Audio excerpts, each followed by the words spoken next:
She will not last a week here." The words reached Rosamund Crossley before the front door of Rookhaven Hall had fully opened to her. She stood beneath the stone portico with rain darkening the shoulders of her travelling cloak, one gloved hand resting on the handle of her single valise. Beside her, Mrs. Eleanor Crossley leaned upon a cane and watched a footman struggle with the wet straps on the carriage roof. The journey from York had taken 2 days over roads softened by autumn rain. Rosamund's back ached from the jolting post-chaise, her hem carried the dust of 3 counties, and the great house before her seemed determined to meet weariness with judgment. Inside the entrance hall, a man with a restrained, low voice continued, "One valise, one elderly aunt, and hands that look too slight for the work. Lady Philippa has driven away 3 women with stronger recommendations." "Miss Crossley's references are excellent, Your Grace," another man replied. "So were the others, Pritchard." The door opened wider. A butler with silver at his temples appeared upon the threshold, his expression composed enough to conceal whether he knew Rosamund had heard. Beyond him stood Julian Harrowden, 8th Duke of Alderwick. He wore a dark coat without ornament. His black hair had been disturbed by the damp air, and the stillness of his lean face suggested a man who had learned to reveal nothing before he understood the cost. His gaze met Rosamund's. For one brief moment, neither pretended ignorance. He knew. She knew that he knew. Rosamund stepped across the threshold. "Your Grace." Julian inclined his head. "Miss Crossley." He did not apologize. She was almost grateful. A hurried apology offered only because an insult had been overheard would have been another form of concealment. "Mrs. Crossley," he said, turning toward her aunt. "Rookhaven is at your service." "That is reassuring," Eleanor replied. The road certainly was not. The corner of Pritchard's mouth threatened movement before discipline reclaimed it. Julian gestured toward the broad staircase. "Rooms have been prepared in the east guest corridor. You may rest before seeing the veil." Rosamund removed her wet gloves finger by finger. "I would prefer to see it first." His eyes lowered to her hands. The right thumb bore a pale ridge from an old needle slip. Small marks crossed the pad of her left forefinger. They did look slight. They had also restored an altar frontal damage by candle wax, a Flemish cuff half rotted in a rector's chest, and a length of needle lace a Yorkshire countess had believed beyond repair. "You have been travelling since dawn," Julian said. "Old lace will not improve because I have changed my gown. Nor will it worsen in another hour. That depends upon what has already been done to it." Something sharpened in his expression. "Very well." Pritchard sent the luggage upstairs while a maid led Mrs. Crossley toward the blue drawing room. Rosamund followed through corridors lined with Harrowden portraits. Generations of pale women watched from gilt frames, their painted hands resting upon pearls, books, and the shoulders of sons. The men wore uniforms or coronation robes. No one appeared to have earned a living by mending what another person had neglected. The blue drawing room faced north through tall windows. A cedar chest stood beside a padded work table that Rosamund had requested in her letter. Clean muslin, shallow porcelain dishes, and 2 lamps had been arranged nearby. Whoever had followed her instructions had done so precisely. Mrs. Denby saw to the room, Pritchard said. "No fires have been lit near the chest. Thank her for me." Rosamund set down her workbox and removed a mother-of-pearl bobbin from her reticule. The small object was worn smooth at both ends. One word had been carved along its side in uneven letters. "Steady." She placed it beside her tools. Julian noticed but asked nothing. Before Rosamund could request the chest be opened, Silk whispered at the doorway. Lady Philippa Mowbray entered wearing a pearl-grey afternoon gown, though the hour was too early for callers and the weather too poor for ceremony. She was fair, elegant, and perfectly dry. A pearl brooch rested at her throat. The engagement ring upon her left hand caught the window light when she extended her fingers toward the cedar chest. "At last," she said. "I had begun to think York had swallowed another of them." Rosamund looked at her. "Another restorer, my lady?" "3 before you." Philippa smiled. One complained of the light. One objected to my pins. The last became ill whenever I entered the room. How unfortunate. For them, certainly. The wedding schedule did not alter. Julian moved nearer the table. Philippa. His warning was quiet. She acknowledged it with a glance and continued. The veil must be ready for the chapel fitting in less than a fortnight. It should fall cleanly, appear white beneath candlelight, and hold its shape. Rosamund rested one hand upon the closed workbox. I cannot promise any of those things before I examine it. You were engaged because you claim to understand old lace. Understanding it is why I do not promise obedience from it. Philippa's smile thinned. Everything in a great house must learn obedience. Then lace is poorly suited to great houses.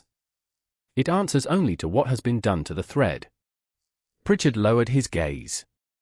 Mrs. Crossley settled into a chair near the windows, her grey eyes bright with restrained approval.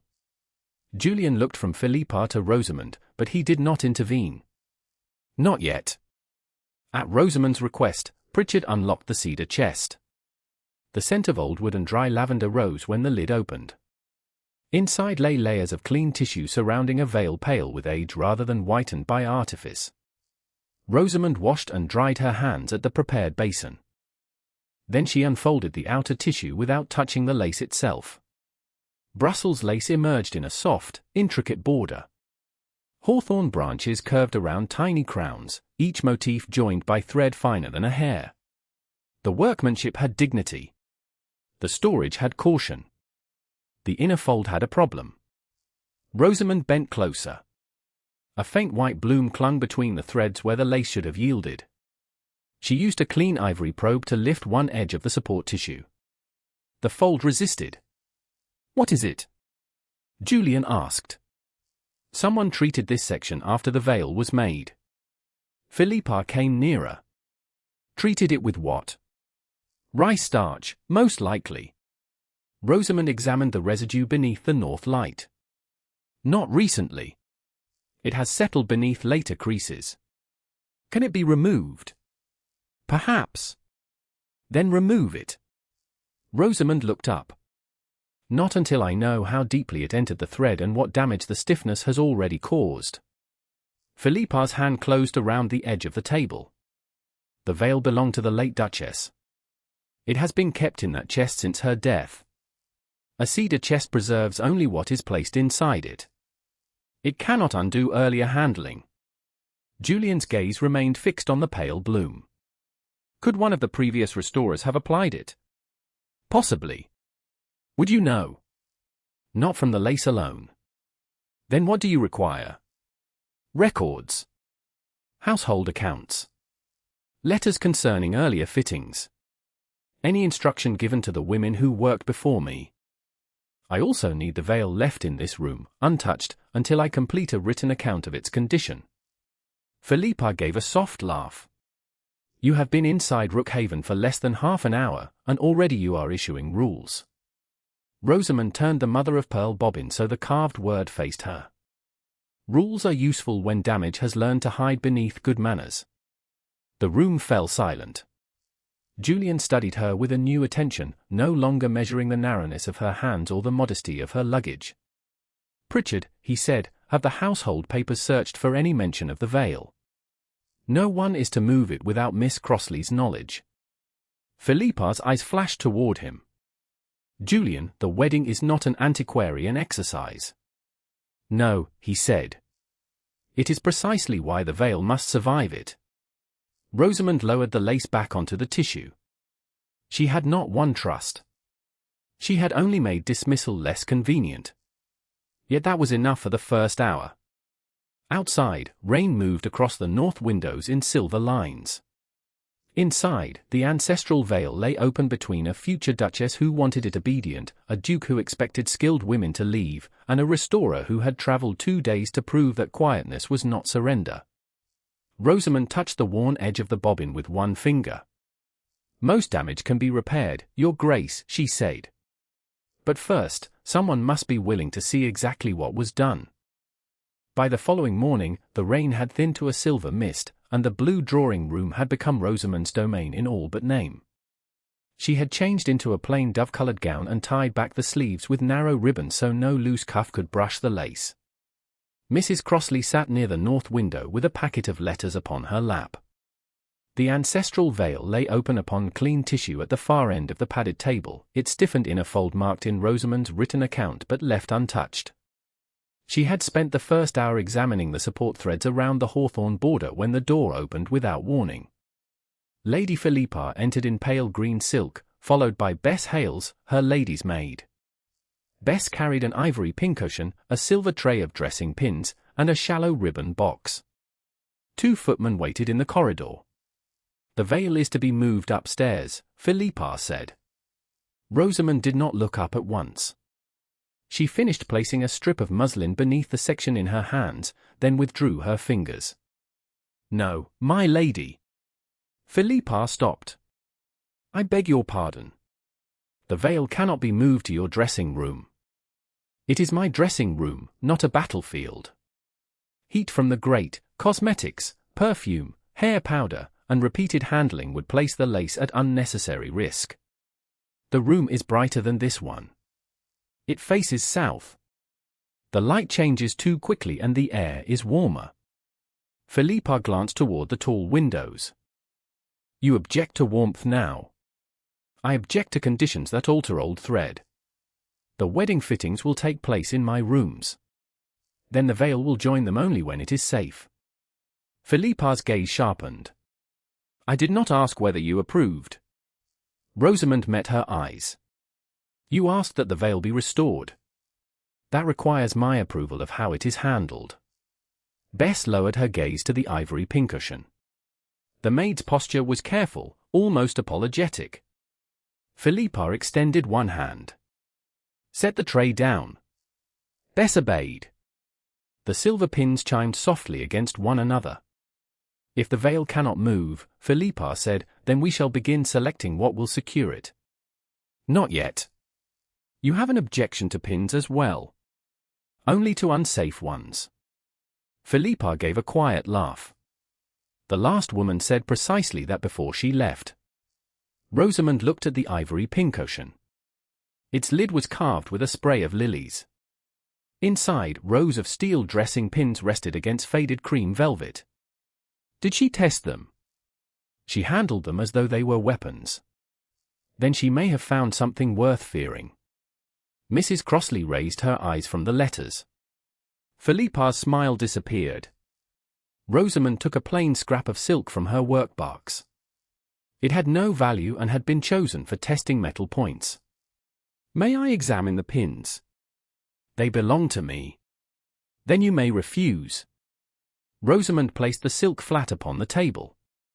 "The veil will remain unpinned." Philippa's fingers tightened once around her fan.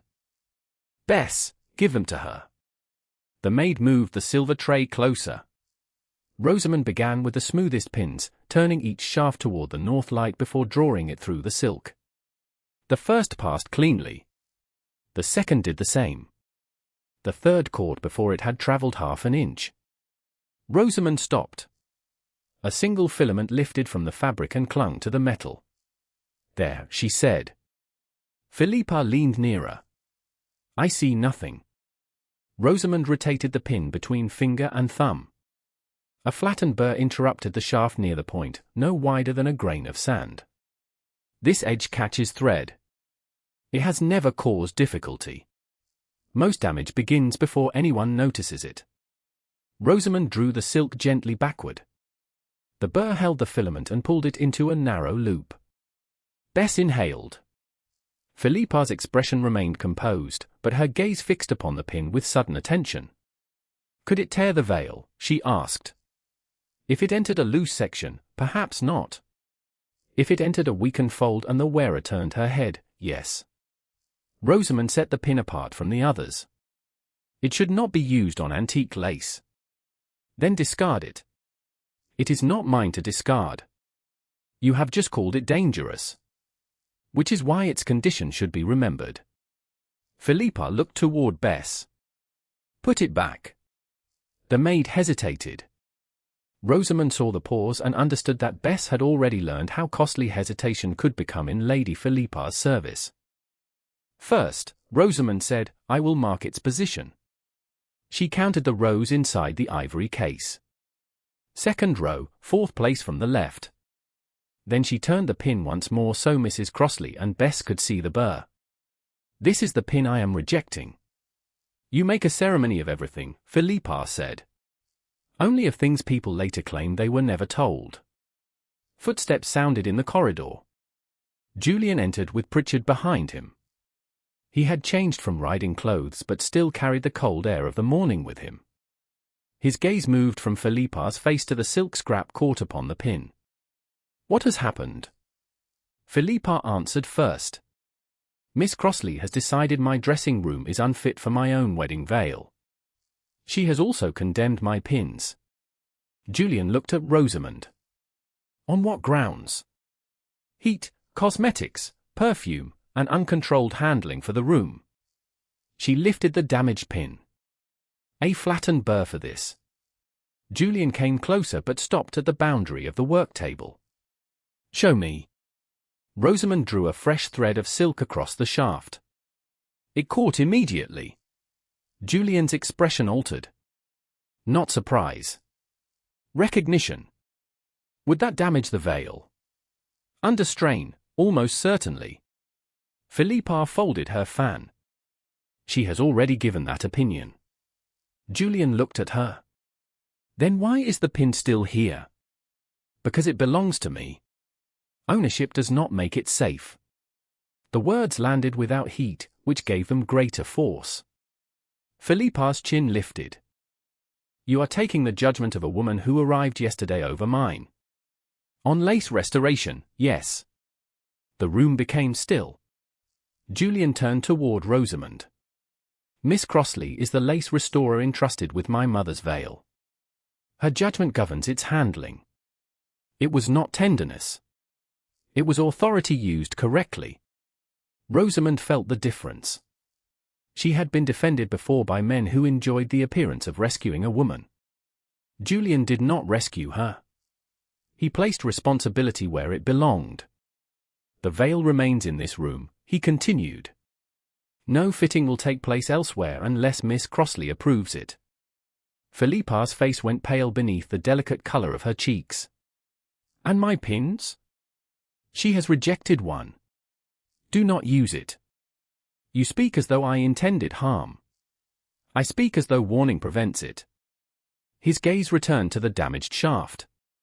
"Pritchard, have Mrs. Denby informed that no pins are to be brought near the veil unless Miss Crossley has inspected them?" "Yes, Your Grace."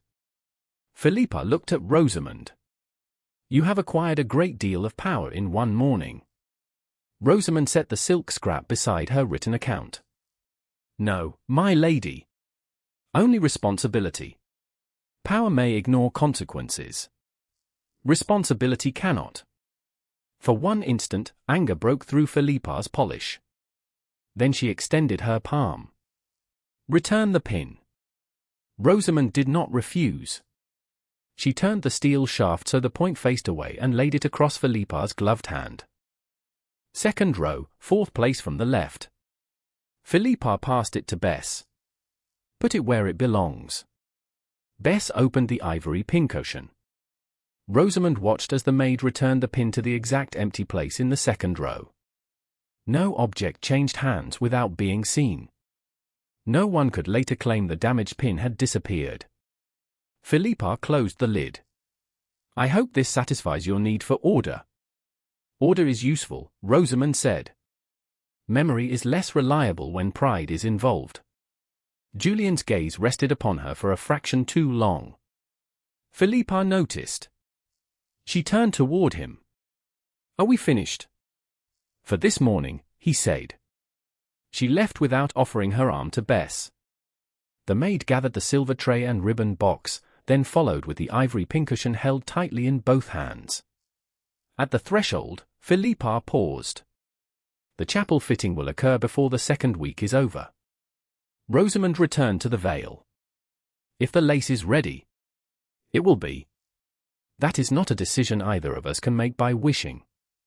Philippa departed. Bess closed the door behind them.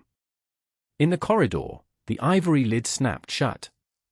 A faint scrape came from within as the damage pin shifted against the carved interior. Rosamund heard it. So did Julian. Neither spoke, but when she looked up, his attention had already moved from the closed door to the veil, as though he had begun to understand that danger did not always enter a great house from outside. On the fourth morning, the blue drawing room carried the quiet order of a place that had begun to obey Rosamund rather than resist her. The ancestral veil rested upon a supporting frame near the north windows, its hawthorn border secured beneath narrow bands of clean muslin. Mrs. Crossley sat by the fire with her spectacles low upon her nose, while Mrs. Denby supervised two maids in the adjoining morning room and kept the connecting door open. No one crossed the marked edge of the work table without permission. Even the footman had learned to place trays beyond reach of the lace. Rosamund had spent most of the previous day mapping the old starch bloom. It was concentrated in one inner corner, where the thread had been folded sharply before storage. The residue was not fresh. Nor had it been applied during the original making of the veil. Someone had forced the lace into a more rigid shape years after it entered House Harrowden, then folded the treated section inward as though darkness might conceal the mistake. Rosamund entered the finding into her written account without naming a culprit. Evidence could identify an action. It could not invent a hand. She adjusted the magnifying lens and lifted one edge of the support tissue with an ivory probe. The stiffened threads resisted, then settled back into place. It still refuses to move. Julian's voice came from the doorway. Rosamund looked up. He stood just inside the room, with Pritchard behind him holding a small bundle of household papers. The Duke wore a dark morning coat, and the restraint in his face made it difficult to tell whether he had come from duty or had sought the room for its own sake. "The starch refuses," Rosamund said. "The lace remembers what it was meant to do." Julian approached the boundary of the work area and stopped. Pritchard found no recent account concerning the veil. The butler placed the papers on a side table. "There is a payment to a London laundress 21 years ago, Your Grace, and a note from the late Duchess concerning a christening. Nothing mentioned starch or repair." Rosamund turned toward him. "May I see the note?" Pritchard handed it to her. The paper was yellowed but intact. Julian's mother had written in a quick, slanting hand that the veil should be aired before use and never pressed flat. Rosamund read the final line twice. "Let it fall as it wishes. Lace should not be made to stand like a soldier." "Your mother understood it," she said. Julian's gaze settled upon the note. She disliked anything that held itself too stiffly. "Curtains?" Rosamund asked. "Curtains. Flowers. Dinner conversation." A faint warmth entered his voice. She once dismissed a gardener because he tied every rose stem to a cane. Mrs. Crossley glanced over her spectacles. That seemed severe. She rehired him the next morning. Then she was severe only until breakfast. Usually. The brief humor faded when Julian looked at the veil again. She wore it at her wedding. Later, she used part of it at my brother's christening despite objections from my grandmother. Rosamund placed the note beside her account. She believed an heirloom should be used. She believed most beautiful things became dishonest when no one was permitted to touch them. Julian rested one hand on the back of a chair but did not sit. She would have hated what was done to this fold. Because of the starch. Because someone believed the lace required correction. Rosamund heard more than he said. "Did she keep records of the women who handled it?" "Not that we have found." "Then the residue may remain unexplained." "You dislike uncertainty." "I dislike false certainty more." Julian looked at her written account. "You have not blamed the previous restorers." "I have no proof they touched this section." "Philippa would say restraint makes you weak." "Lady Philippa confuses restraint with surrender." His eyes lifted to hers. "You do not." No, the answer rested between them, quiet and absolute. Rosamund returned to the frame. One side had shifted by less than an inch, enough to alter the tension across the inner border. She reached for the far rail, but the width of the table made the angle unsafe. "I need another pair of hands," she said. "Mrs. Denby moved from the adjoining room, but Julian spoke first. "Tell me what to do." Rosamund studied him. "Hold the opposite rail. Only the wood." He removed his gloves and stepped to the far side of the frame. His hand settled where she indicated, well clear of the lace. "Lift when I say." "I'm ready." "Half an inch." Together they raised the frame. The veil shifted almost imperceptibly, its weight passing across the support without strain. "Toward the window," Rosamund said. "Your side first." Julian moved exactly as instructed. "There." Another finger's breadth. He adjusted. "Now hold." For several breaths they remained opposite one another, joined by the fragile object between them. Julian watched Rosamund's hands rather than the lace. She became aware of the narrow concentration in his face, the way he did not anticipate her directions or attempt to improve them. He simply trusted her judgment and steadied what she could not safely lift alone. "Lower," she said. The frame settled into its new position. Rosamund secured the supports and released her side. Julian waited until she nodded before withdrawing his hands. "You follow instructions well, Your Grace. Do not let it reach the servants. It would ruin your authority." "Completely." The corner of his mouth moved. The expression vanished when his gaze returned to the note written by his mother. Rosamund folded her hands lightly before her. "Was your brother much older than you?" Julian went still. The question had emerged from the christening note, yet the silence that followed revealed how carefully the subject was guarded. Mrs. Crossley lowered her embroidery. Mrs. Denby directed the maids into the corridor and remained at the open connecting door. Julian could have refused. Instead, he looked past Rosamund toward the rain-muted windows. 3 years. I am sorry. He died 10 years ago. His voice had lost its warmth. A quarrel began in a gaming room. By the time it ended, half of London believed it knew what had been said. The papers repeated every insult and improved upon those that lacked drama. Rosamund said nothing. Julian continued, each sentence shorter than the last. My father answered them. My brother answered the final accusation with a challenge. He did not survive the duel. The room seemed to contract around the words. Rosamund did not ask where it happened or who fired first. Details would have offered no mercy. You became heir, she said. Yes. And afterward you stopped answering gossip. His gaze met hers. I learned that silence keeps foolish words from becoming something worse. The conviction sounded old, worn smooth by repetition. Rosamund looked down at the veil between them. Sometimes. You disagree. I think silence can prevent one danger and create another. What danger? A lie repeated without challenge becomes familiar. Familiarity begins to resemble memory. Then people defend the lie because admitting error would cost them pride. Julian's expression hardened, not with anger but recognition. You speak from experience. Any woman who works for her living acquires experience. Rosamund touched the edge of her written account. When rank speaks first, silence from the weaker person is rarely called wisdom. It is called agreement. Julian's hand tightened once against the chair back. And what would you have done in my brother's place?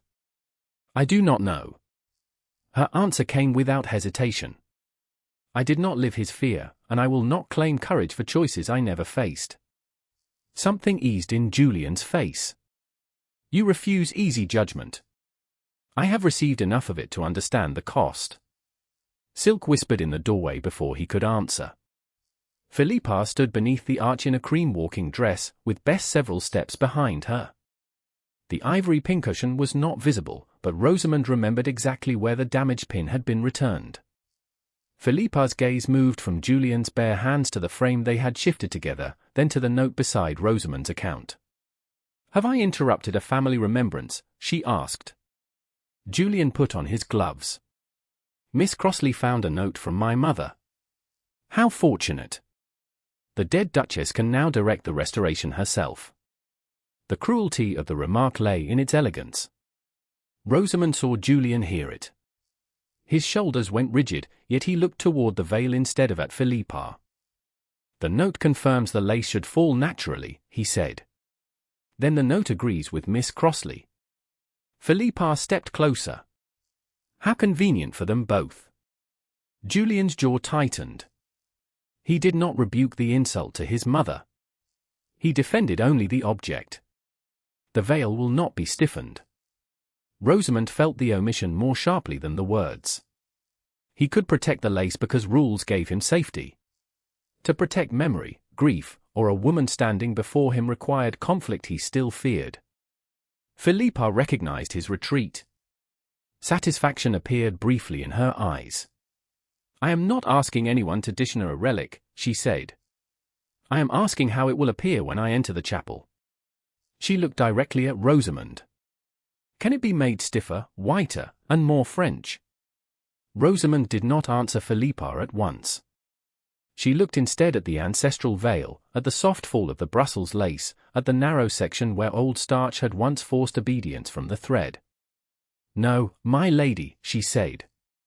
It cannot safely be made stiffer, whiter, or French. Philippa's expression cooled. How limiting. Age imposes limits. So does truth. Julian remained beside the supporting frame, his gloves restored and his face unreadable. He had defended the veil. He had not defended the memory attached to it. Rosamund understood the distinction too well to mistake one for the other. Philippa turned away before the silence could become defeat. Then I shall expect a fitting when the first panel is secure. When it is secure, Rosamund replied. Not before. Philippa's gaze touched Julian. He gave no contradiction. That small refusal followed her from the room more surely than any rebuke. Bess trailed behind her, leaving the connecting door open until Mrs. Denby crossed to close it. The days that followed passed in measured work. Rosamund loosened no thread before supporting the ones around it. She recorded every fold, stain, weakness, and prior alteration in her written account. The old starch remained where removal would have caused more harm than patience. Under her hands, the first panel gradually ceased pulling against itself. By the seventh morning, it lay flat beneath the north windows, no longer beautiful because damage had vanished, but because the damage could no longer spread. Rosamund set down her needle and flexed her fingers. Her shoulders ached from hours spent bent over the frame. Mrs. Crossley watched from beside the fire.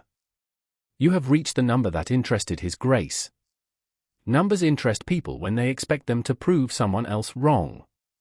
And when they do not, they become suddenly less meaningful. A discreet knock sounded. Pritchard entered with the household book beneath one arm. Miss Crossley, Mrs. Crossley. His Grace asks whether he may see the completed panel. Rosamund looked at the veil. He may. Pritchard did not move at once. Something almost like satisfaction warmed his eyes. This is the seventh morning. Mrs. Crossley folded her hands over her cane. We had noticed. Rosamund raised one brow. Does His Grace require confirmation from the household book? Not yet. Julian appeared behind the butler. He wore a dark blue morning coat, and the absence of riding gloves or papers suggested that he had come for no purpose except this one. He paused at the boundary of the work table. May I approach? Rosamund indicated the far side of the frame. You may stand there. Please do not touch the lace. He obeyed. She lifted the supported panel with a narrow bone spatula and showed him where new threads had been placed beneath the weakened fold. The panel can now be opened without increasing the old damage, she said. The repair is not complete. It is stable. Julian examined the work without pretending knowledge he did not possess. You have done more in 7 days than the others managed before they left. I cannot judge work I did not see.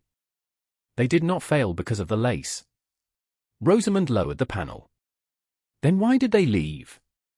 Pritchard remained by the door. Mrs. Crossley did not move. Julian's gaze rested on the frame. Lady Philippa objected to their methods, their pace, and eventually their presence. Each disagreement became personal. I allowed myself to believe the household would absorb the difficulty. A household does not absorb difficulty, Rosamund said. It passes it downward. His eyes lifted to hers. You are right. The answer came without defense. Rosamund waited. Julian placed one hand upon the back of a chair.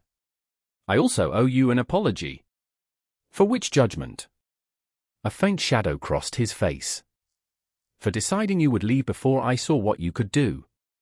He did not look toward Pritchard, though the butler had heard the original words and now heard their correction. I mistook your quietness for fragility. Many people do. I was wrong. The admission held no ornament. That made it worth more than charm would have done. Rosamund closed her written account. An apology does not protect the veil. No, nor does it protect the next woman asked to work in this house. Then tell me what will.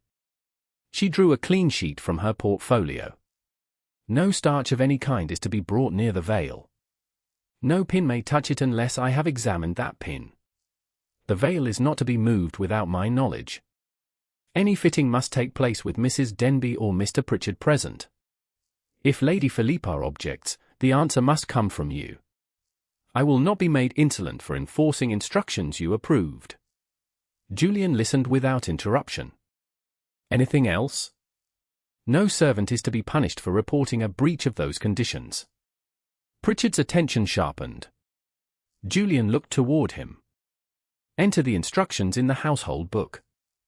Mrs. Denby is to receive a copy. No one alters them without Miss Crossley's agreement. Yes, Your Grace. Rosamund felt the structure of the room change. The rules no longer depended upon her resisting alone. Julian had placed the authority of House Harrowden behind her judgment. Thank you, she said. You need not thank me for correcting what I should have prevented. Correction still deserves acknowledgement.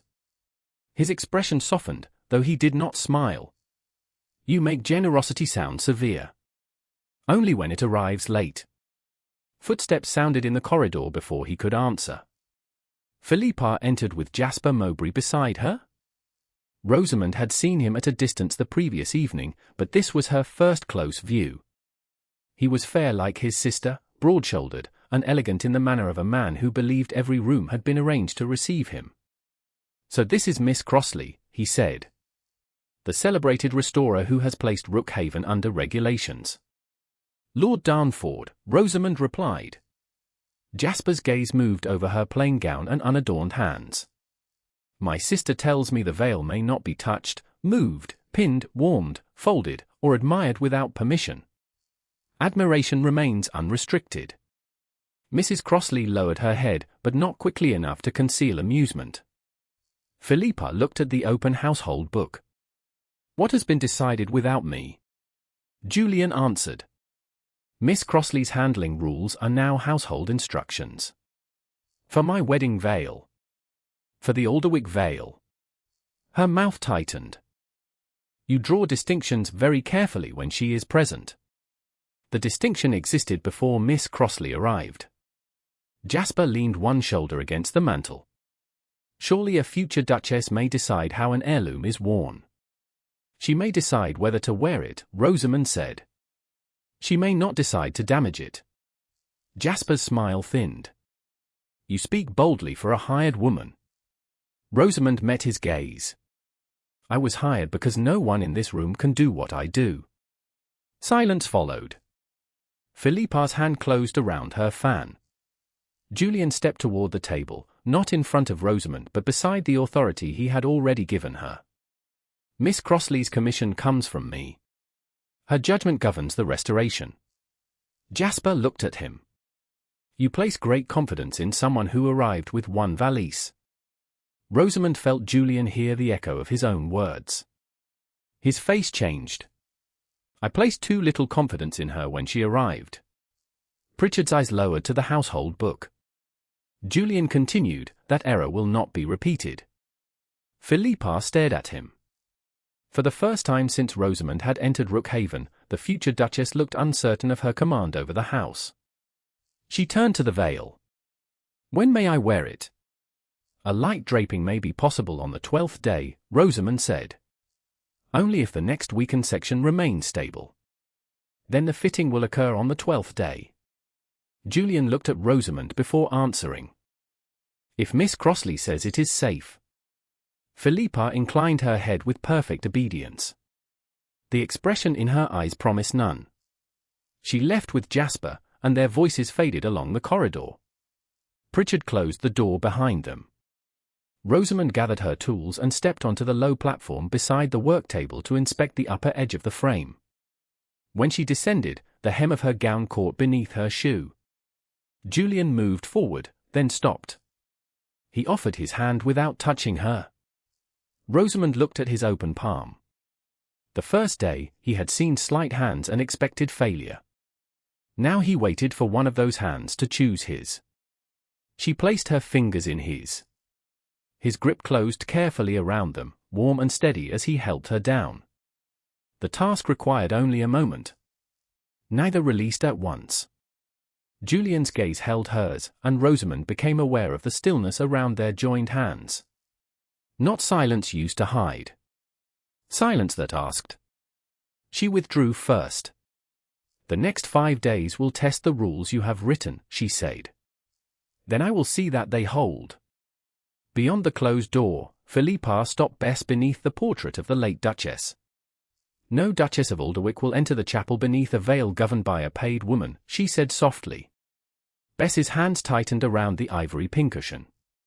"Yes, my lady." The chapel vestry was colder than the blue drawing room, but Rosamund had chosen it for that reason. No fire warmed the stone walls. No powder, pomade, perfume, or open cosmetic jar stood near the work table. Morning light entered through a narrow east window and fell across 2 scraps of old lace that had no value beyond instruction. Mrs. Crossley sat in the first pew of the adjoining chapel with her cane resting against one knee. Mrs. Denby stood near the open vestry door, close enough to witness every word. Julian waited beside the table. Philippa arrived last, followed by Bess, who carried the ivory pincushion beneath one arm and a folded shawl over the other. The damaged steel pin remained inside the case, 2nd row and 4th place from the left, exactly where Bess had returned it. Rosamund did not ask for the pincushion. She had no intention of placing temptation upon the table when the lesson concerned restraint. "This will be brief," she said. Philippa glanced at the lace scraps. "You summoned me to watch cloth dry. I asked you to attend because the veil cannot safely be fitted unless everyone understands what must not be done to it. I understood your rules yesterday. Then this will confirm them." Rosamund indicated the first scrap. "This lace has not been treated." She lifted one edge over the back of her hand. The thread yielded at once, falling in a soft curve that changed with the angle of her wrist. When a wearer turns her head, the lace moves with her. She placed it down and touched the second scrap.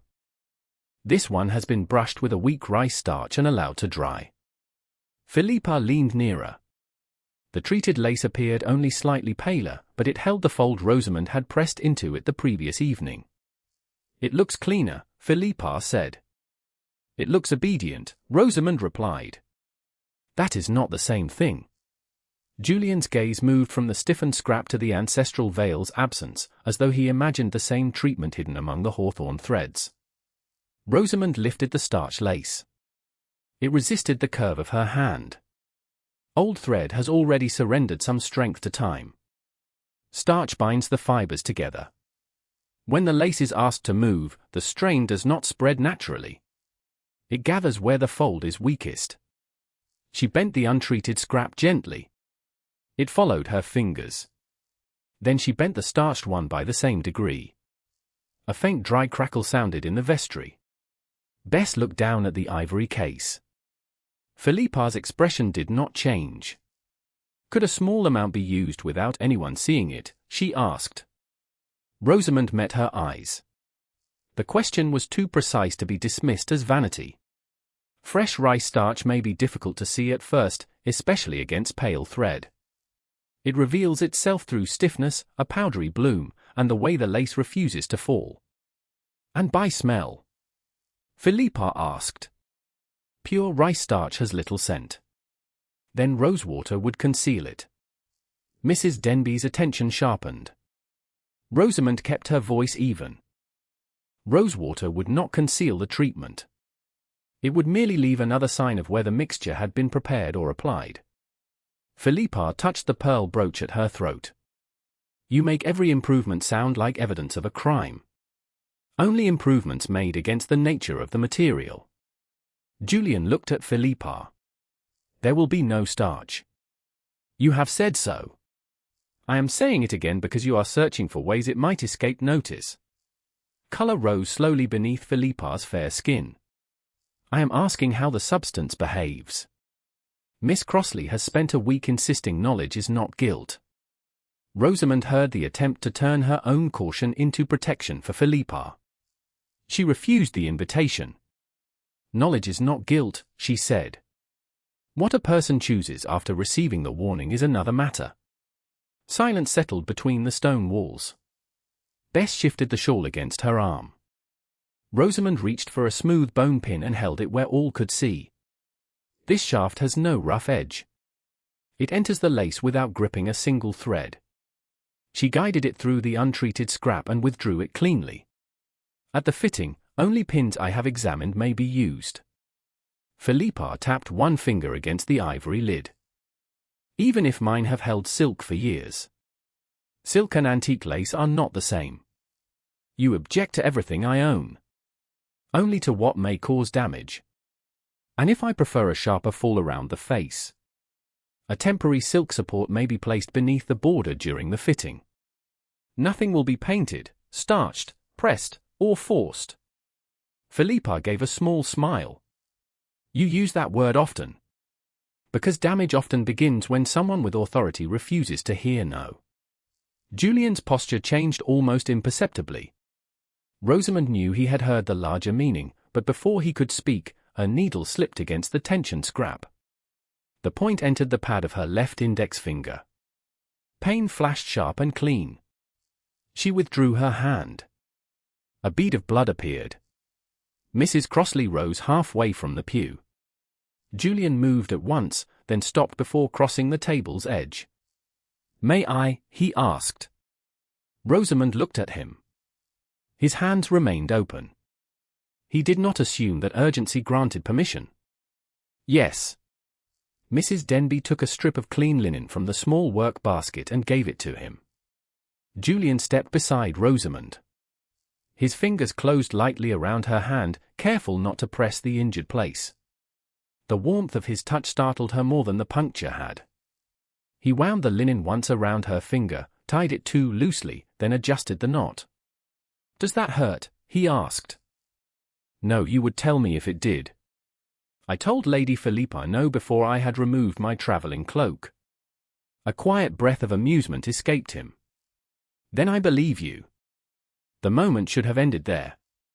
Julian had finished the bandage. Yet his thumb remained near the base of her finger for one restrained second, as if he had forgotten the room, the witnesses, and the woman to whom he was still engaged. Rosamund felt the pause. So did Philippa. Julian released her hand before the silence could turn improper. You should rest it, he said. It is a needle prick, not a campaign wound. I have seen campaigns cause less disruption in this house. Mrs. Crossley settled back into the pew, though the severe line of her mouth failed to conceal approval. Rosamund flexed the bandaged finger. The movement was comfortable.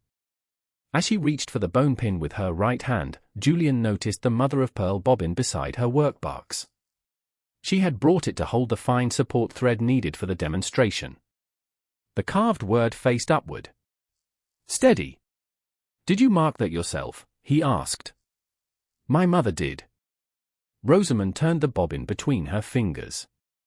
I was 12 when I tore an altar cloth my father had promised to return before Sunday service. I thought crying beside it proved how sorry I was. Philippa looked toward the chapel. Did it? No. My mother handed me this bobbin and made me unpick every careless stitch I had added while panicking. Rosamund traced the worn lettering. She said steadiness was not the absence of fear.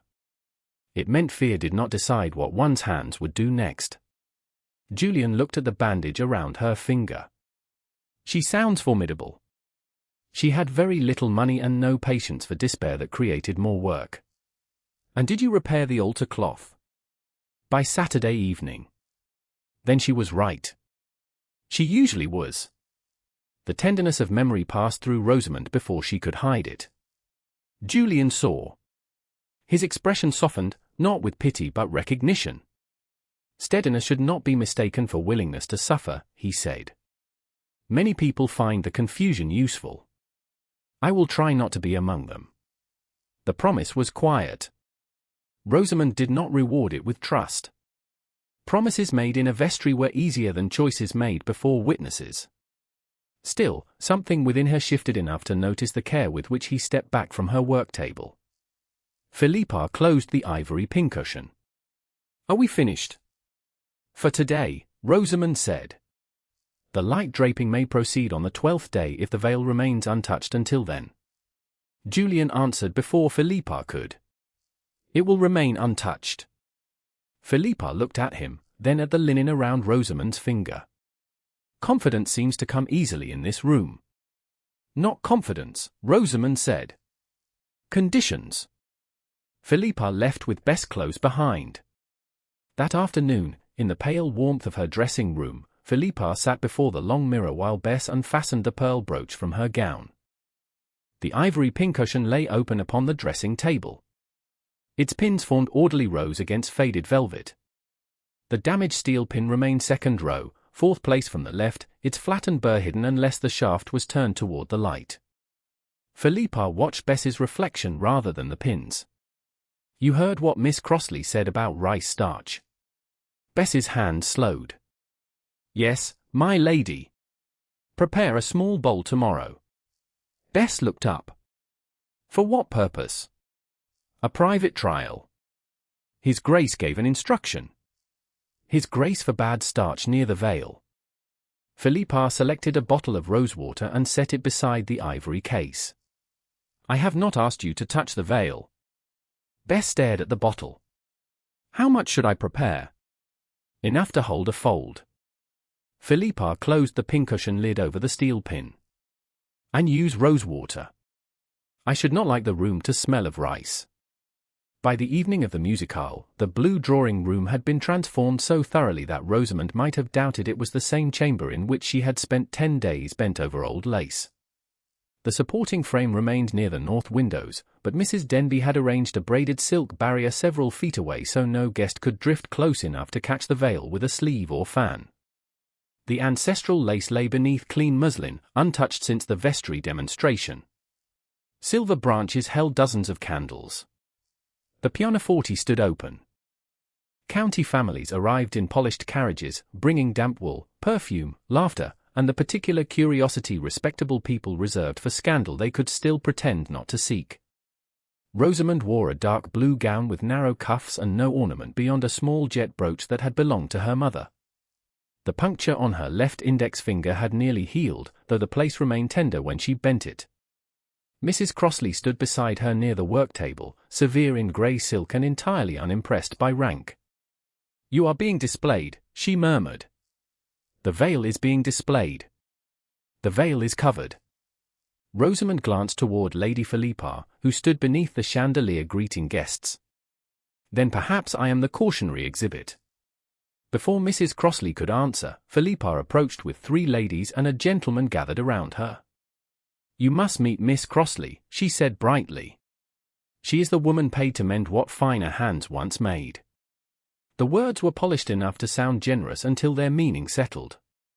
One lady lifted a lorgnette. Another looked at Rosamund's plain gown, then at the veiled work table, as though calculating the proper distance between a gentlewoman and a tradeswoman. How unusual, said the lady with the lorgnette. I had thought such work was sent to London. Some of it is, Rosamund replied. Old lace is less interested in the address of the person restoring it than society tends to be. The gentleman gave a surprised cough. Philippa smiled. Miss Crossley has acquired confidence since arriving at Rookhaven. Confidence is unnecessary when the thread has already proved the point. And is the work profitable? Asked a younger woman in primrose silk. Her tone was light. Her interest was not. Rosamund met her gaze. Profitable enough to be honest. What a careful answer. Philippa opened her fan. A woman paid to know better may soon imagine she knows best. Only in the room where no one else can do the work. The gentleman looked down to hide amusement. Philippa's fan stopped. Rank carries responsibilities that cannot be learned from thread and needle.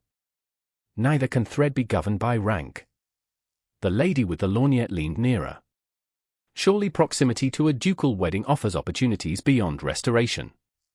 The implication moved through the group with practiced delicacy. Rosamund felt heat rise beneath her collar. Her body wanted to retreat. Her pride refused. It offers long hours, uncertain light, and greater danger from careless questions. A few guests laughed. The primrose-clad woman did not.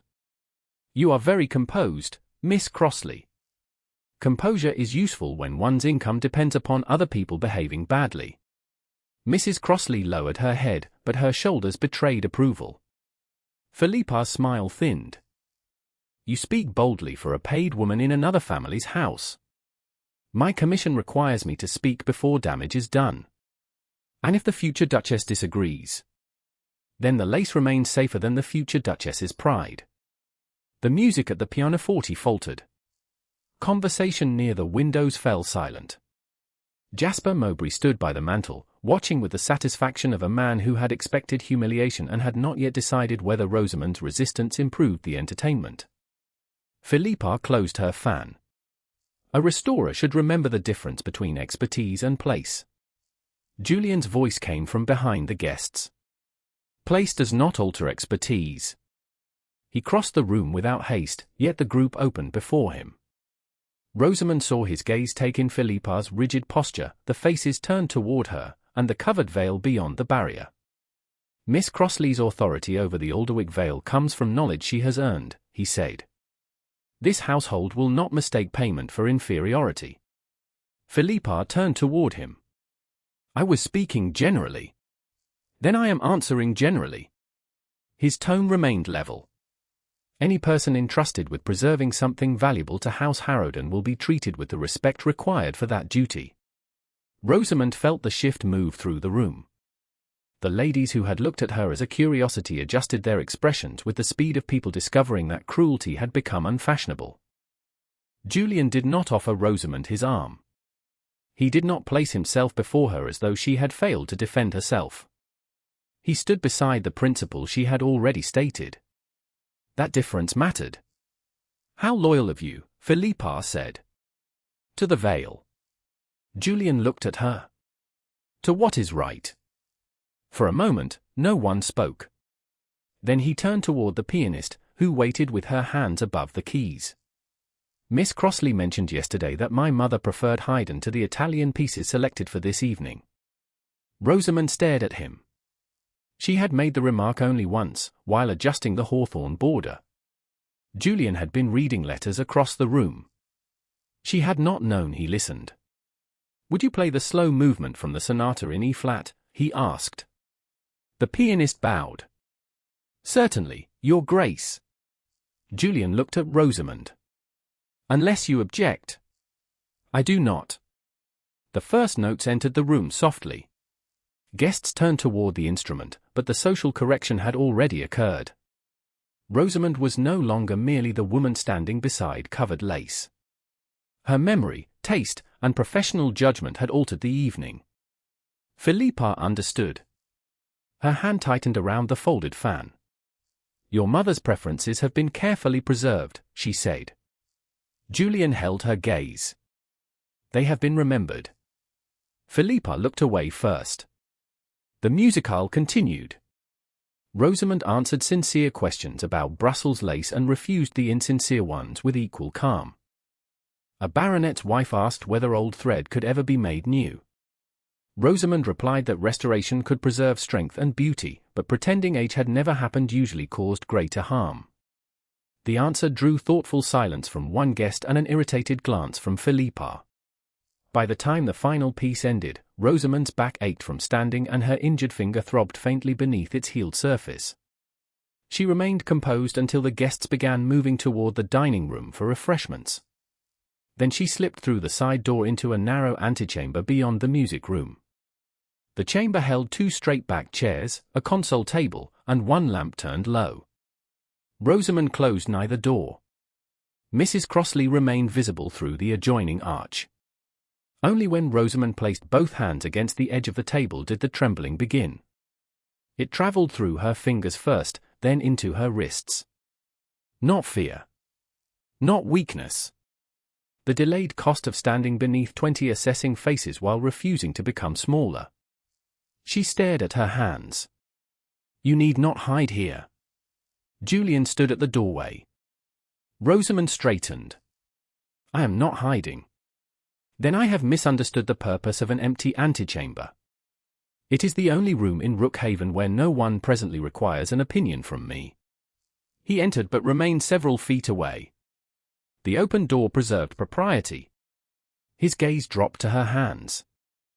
You are trembling. I am aware. Is it your finger? No. The puncture is nearly healed. Then it was the room. Rosamund looked past him toward the murmur of guests. The room merely said aloud what many people think quietly. That does not make it harmless. No. It makes it familiar. Julian's jaw tightened. I should have stopped Philippa sooner. I did not require rescue. I know. The answer came without offense. You answered her before I crossed the room. Then why intervene? Because leaving you to withstand cruelty alone would have made my silence an agreement with it. Rosamund looked at him. The words echoed their conversation beside the veil, but he had not turned them into a speech. He had acted. That mattered more. You remember the music, she said. You mentioned it once. You were reading. I can do 2 things badly at the same time. Despite herself, Rosamund almost smiled. The trembling returned, small but visible. Julian looked down, then extended one hand across the space between them, palm upward. He did not speak. No command accompanied the gesture.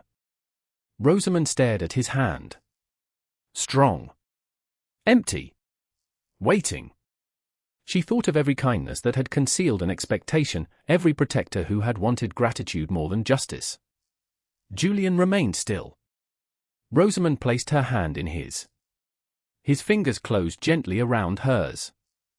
Warmth settled into her palm. He did not pull her nearer. He did not tell her what she felt. He simply held on while the tremor eased. The contact lasted long enough to become more than courtesy. His thumb moved once against the side of her hand, a restrained stroke that sent a quiet warmth through her. You need not prove your strength by accepting cruelty, he said. Then do not mistake my remaining for permission. I will not. Rosamund searched his face. In that moment, she believed him. She did not release him immediately. The realization startled her more than his touch. When she finally withdrew her hand, the absence of his warmth felt distinct. Julian stepped back first. Your aunt has been watching us. My aunt has been watching you. That is less reassuring. It should be. A brief laugh escaped him, low and unguarded. Rosamund felt it enter a place she had kept carefully closed. They returned toward the music room together, separated by a proper distance. At the far end of the corridor, Bess appeared carrying a covered porcelain bowl in both hands. She walked quickly toward Philippa's dressing room, her eyes fixed upon the floor. A group of guests crossed between Rosamund and the maid. By the time the way cleared, Bess had vanished beyond the stair. Only the faint scent of rosewater remained in the corridor. On the 12th morning, the ancestral veil refused to move. Rosamund saw it before Lady Philippa reached the chapel rail. The Brussels lace should have yielded with each measured step, but the inner fold near Philippa's left temple held itself in a pale, unnatural line.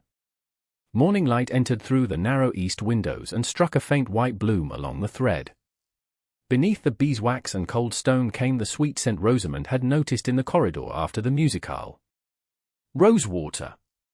Her pulse tightened. Bess stood behind Philippa with the ivory pincushion in one hand and a silver tray in the other. Julian waited near the altar beside Jasper Mowbray. Mrs. Crossley sat in the first pew. Mrs. Denby and Pritchard stood within clear view, present because Rosamund's instructions required senior household witnesses at every fitting. For family guests had also been invited to observe what should have been a simple rehearsal. "Stop," Rosamund said. Bess froze. Philippa looked at Rosamund through the small mirror propped upon the prayer desk. "What is it now?" Rosamund crossed the chapel without touching the veil. "The lace has been altered since yesterday." Jasper shifted beside the altar rail. "Altered by whom?" "I have not named anyone." Rosamund bent closer to the stiffened fold. The scent was unmistakable. "There is fresh starch here." A murmur passed among the witnesses. Bess lowered her eyes. Philippa's face remained composed. "You warned us about starch." "We listened." "Then the veil must be removed before anyone pins it. The fitting has already begun. It cannot safely continue." Philippa turned slightly toward Julian. The veil resisted the movement and pulled tight across Bess's fingers. "You promised this would happen today." Julian looked at Rosamund. "Is the danger immediate?" "Yes." "The thread cannot yield as it should." Philippa gave a quiet laugh. "Miss Crossley has discovered another emergency at precisely the moment I am expected to appear in the chapel." Rosamund met her gaze in the mirror. "Your appearance is not more important than the object entrusted to me." "There it is," Philippa said. "The true purpose of these rules. I am to stand still while a hired woman decides whether I may turn my head." "You may turn your head whenever you wish. The veil should not be pinned to you while you do it." Bess swallowed. The silver tray trembled once in her hand. Rosamund looked at the open ivory pincushion and saw a narrow empty place in the second row. Her attention moved to Bess's other hand. Between the maid's fingers lay a steel dressing pin with a dull interruption near the point. "Second row. Fourth place from the left." "Bess," Rosamund said, "turn that pin toward the window." The maid went still. Philippa's eye sharpened. "She will do no such thing. That pin has the flattened burr I identified on my second day here." Rosamund stepped closer. "It must not touch the lace." Bess looked at Philippa. "My lady, perhaps we should use one of Miss Crossley's bone pins. You have been given an instruction." "Philippa," Julian said, "the fitting can wait." His voice was firm, but he remained beside the altar rather than crossing the distance between them. Rosamund felt the hesitation. He believed her. He still hoped belief alone might avoid open conflict. Philippa heard the weakness in it as clearly as Rosamund did. "No," she said. "The fitting will not wait because Miss Crossley has decided to embarrass me before my family." "This is not embarrassment," Rosamund said. "It is a warning. You have warned us for 12 days. Philippa faced forward. "Bess, secure the fold." The maid's fingers shook. "I don't think I should." Jasper stepped down from the altar rail. "My sister has given you an order." Rosamund moved toward Bess. Jasper placed himself in her path without touching her. "You have offered your opinion, Miss Crossley." "Move aside, my lord.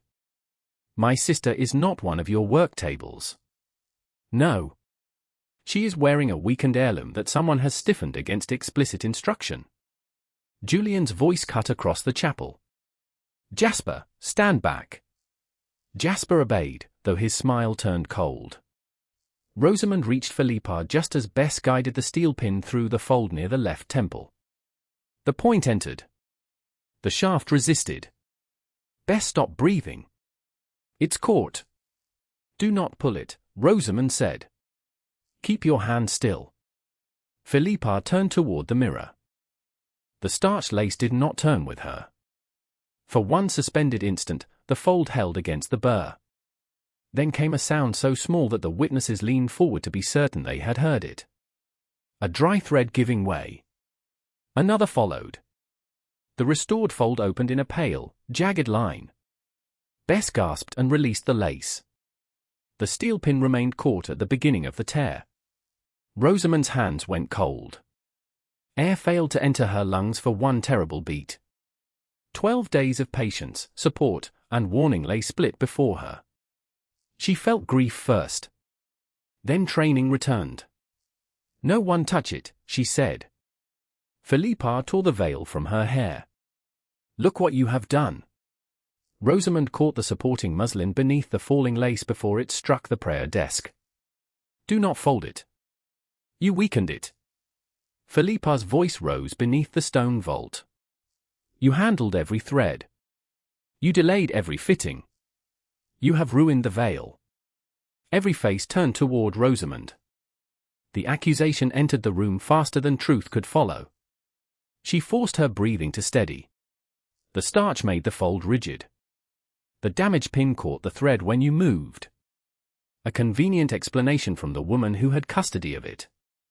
Mrs. Denby, Rosamund said, please witness the scent and the stiffness before anything is disturbed. The housekeeper approached. She bent close without touching the lace. Rosewater, she said. And the fold is certainly stiffer than the surrounding section. Pritchard came beside her. I smell the rosewater as well. Jasper looked at them with open contempt. You smell what Miss Crossley has taught you to expect. Rosamund pointed to the steel pin still held in the torn lace. That pin was rejected before witnesses. It came from Lady Philippa's ivory pincushion. The pincushion must remain with the veil. Philippa turned upon Bess. You used the wrong pin. The maid's face lost all colour. You gave it to me, my lady. Silence struck the chapel. Philippa's gaze hardened. You are confused. Bess looked down at once. Julian descended from the altar rail. Rosamund watched him take in the witnesses, Philippa's accusation, Bess's fear, and the torn heirloom. She saw memory close around him. A gaming room quarrel. Gossip sheets. A brother dead because public words had grown larger than truth. His face became still. This matter will go no further today, he said. Rosamund stared at him. Your Grace? No one present is to repeat what occurred until the two families have examined the matter privately. Philippa's breathing eased. Jasper's posture loosened. Rosamund understood exactly whose safety Julian had purchased. No, the word carried through the chapel. Julian's gaze fixed upon her. Miss Crossley. Lady Philippa has accused me before witnesses. Silence will not suspend that accusation. It will leave it unanswered. I am trying to prevent speculation. You are asking me to wear it. Pain crossed his face. I have reached no conclusion. Then preserve what can establish one. Jasper moved toward the prayer desk. The veil belongs to the Duke. I will take it to my sister's rooms. Rosamund stepped between him and the supporting muslin. You will not. Stand aside. Julian crossed the remaining distance at once. You will not touch Miss Crossley, her tools, or the veil. The command was absolute. Jasper stopped. Rosamund felt no relief. Julian could defend her body while still abandoning her name. She opened the portfolio Mrs. Crossley had brought to the chapel and removed the commission letter bearing Julian's seal. The veil remains in my entrusted care until I complete a written account of its damage. It cannot return to Lady Philippa's rooms. She looked at Pritchard. Is there a secure chamber adjoining the chapel? The muniment room, he said. One door. One key. Then the veil must be carried there upon a supporting frame. It must not be folded. The pin stays where it is. The ivory pincushion goes with it. I will keep the key, Pritchard said. Mrs. Denby and I will witness the transfer. Julian looked at Rosamund. Agreed. Philippa laughed without warmth. You imagine you still have a place at Rookhaven after this? Rosamund met her gaze across the torn lace. I have unfinished work. Then she faced Julian. The man who had held her hand while it trembled now stood asking her to let silence carry suspicion in her place.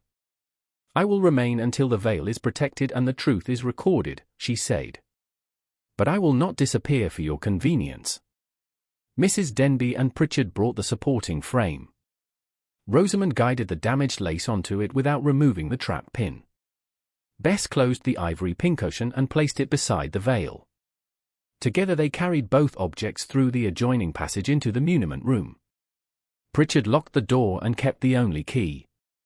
When Rosamund returned to the chapel, Julian offered his hand as she stepped down from the prayer platform.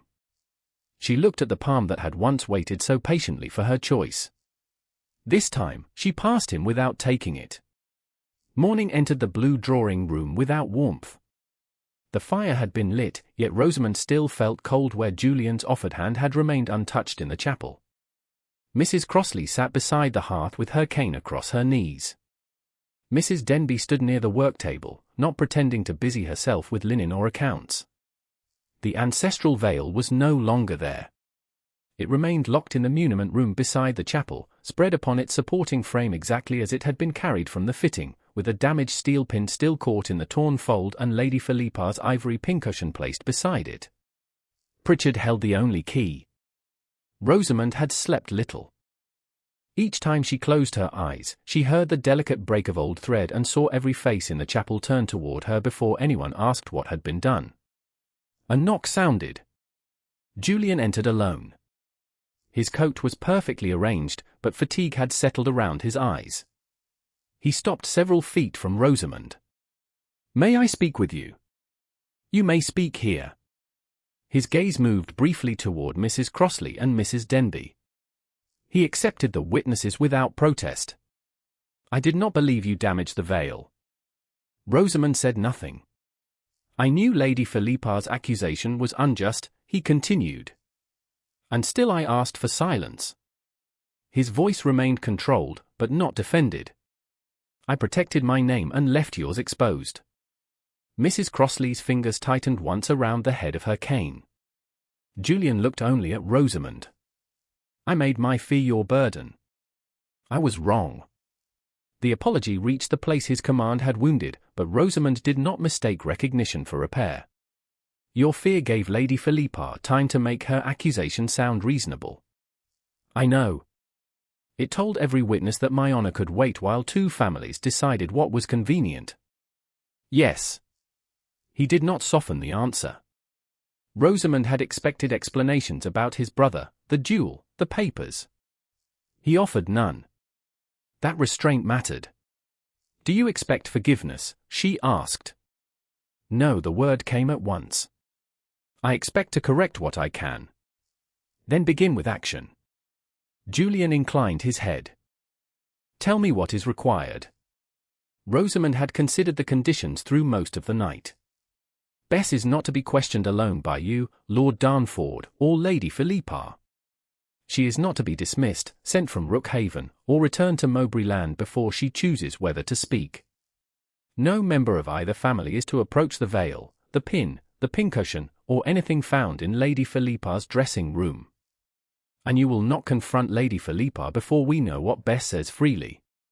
Julian's jaw tightened at the last condition. You believe she ordered it? I believe the starch, the pin, and Bess's fear create suspicion. Suspicion is enough to preserve what remains. It is not proof. If I wait, Philippa may shape another lie. If you confront her now, you will tell her everything we know before Bess has spoken. Silence held for one beat. Julian looked toward Mrs. Denby. Can Bess be placed under your supervision? She can, Your Grace, the housekeeper said. And no one will remove her without my knowledge. See that it is entered in the household book, Julian said. No servant at Rookhaven is to be punished for reporting a breach of Miss Crossley's instructions. Rosamund heard the echo of the rule she had demanded on the 7th morning. This time it protected a woman with even less power than she possessed. "There is one more matter," Mrs. Denby said. "After the fitting, I went to Lady Philippa's dressing room with Martha Bell, the senior chambermaid. A covered porcelain bowl stood near the mirror. It held dried rice residue and smelled of rosewater. Rosamund felt the pieces settle into place. "Where is it now?" "Locked in my cabinet. Martha witnessed me take it." Julian's expression hardened. "And Philippa knows?" "Not from me." "Then it remains there," Rosamund said. "Do not move it until Bess speaks." Julian looked at her. "Agreed." The word carried effort, not reluctance toward justice but toward waiting. Rosamund saw the impulse in him to end the uncertainty by command. For once, he did not follow it. Pritchard arrived with the muniment room key in his hand. Together they crossed the short passage to the chapel. Mrs. Crossley walked beside Rosamund. Mrs. Denby followed. Julian did not offer his arm. The absence was not coldness. It was understanding. The chapel remained empty. Yesterday's flower arrangement still stood near the altar, but the place where Philippa had worn the veil looked bare enough to expose the failure that had occurred there. Pritchard unlocked the oak door to the muniment room and held it open. "No one has entered since I secured it," he said. "The key remained in my keeping." The room smelled of old parchment, cedar, and stone. The supporting frame rested across 2 trestles. The veil remained open. The tear had not widened. The steel pin still lay caught at the beginning of the damage, its flattened burr visible against the pale thread. The ivory pincushion sat beside the frame with its lid closed. Rosamund approached slowly. The white bloom remained concentrated around the left temple fold. Rosewater had faded but not vanished. "Mrs. Denby, Mr. Pritchard, please witness the condition before I touch anything." They moved to opposite sides of the frame. Julian remained behind Rosamund, close enough to observe and far enough not to interfere. Rosamund selected a pair of smooth ivory tweezers. "I am going to remove the pin along the path by which it entered." She supported the lace beneath the caught thread with one hand and eased the shaft backward with the other. The burr resisted once. Rosamund stopped, changed the angle, and tried again. The pin came free without breaking another fiber. She laid it upon a clean folded paper. Pritchard closed the paper around it, applied the Harrowden seal in wax, and wrote the date across the fold. "It remains in your keeping," Rosamund said. "It does." She opened the ivory pincushion. The rows of steel pins lay in careful order.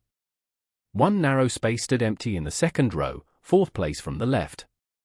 The exact place where Bess had returned the damaged pin on the 2nd morning. Rosamund did not touch the others. The empty position corresponds to the pin now sealed. Julian stepped nearer. Then it came from Philippa's set. "It supports that conclusion." Rosamund bent toward the torn fold. "The fresh starch is not spread across the entire veil. It was brushed only where the lace would be pinned near Lady Philippa's left temple." Mrs. Denby leaned close without touching. "I see the bloom." "So do I," Pritchard said. Julian's face became very still. "I will speak to Philippa now." No, Rosamund straightened. The single word stopped him. "The evidence is plain," he said. "The evidence shows that someone applied fresh starch to one fold and that the rejected pin from Lady Philippa's pincushion was used there. It does not yet tell us whether Bess understood the risk, whether Lady Philippa chose the pin, or what Lord Darnford knew." "You think they are responsible?" "I think belief is not enough." Julian looked toward the sealed paper.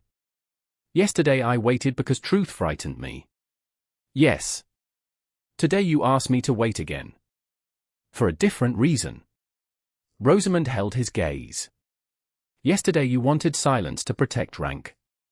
Today I am asking for restraint to protect the weaker person before rank can frighten her into another version."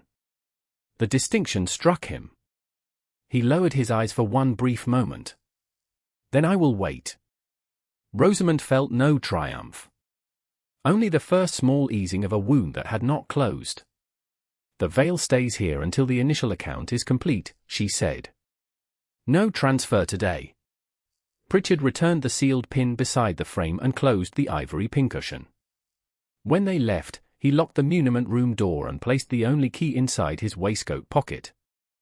Julian remained in the chapel after the others had started toward the corridor. Rosamund paused. "You kept the condition I gave you. One morning does not repair what happened yesterday." "No, but I will keep it tomorrow as well." She did not answer. Trust could not be promised into existence. It had to survive repetition. At dinner, Bess did not appear. Mrs. Denby reported that Philippa had kept her upstairs throughout the afternoon, but Julian had refused Jasper's request to send the maid away with the Mowbray luggage. No confrontation occurred. No carriage left. The household order held. Long after the midnight bell, a faint knock sounded at Rosamund's chamber door. Mrs. Crossley woke in the adjoining room as Rosamund crossed the carpet and opened the door only as far as the chain allowed. Bess stood in the corridor with her face colorless and her hands clenched against her apron. She looked behind her once, then met Rosamund's eyes. "I did what she ordered," she whispered. "I didn't know it would tear." Before dawn, Rosamund brought Bess into the small morning room beside the blue drawing room, where one lamp burned beneath drawn curtains and the house still lay silent around them. Mrs. Crossley came wrapped in a dark shawl.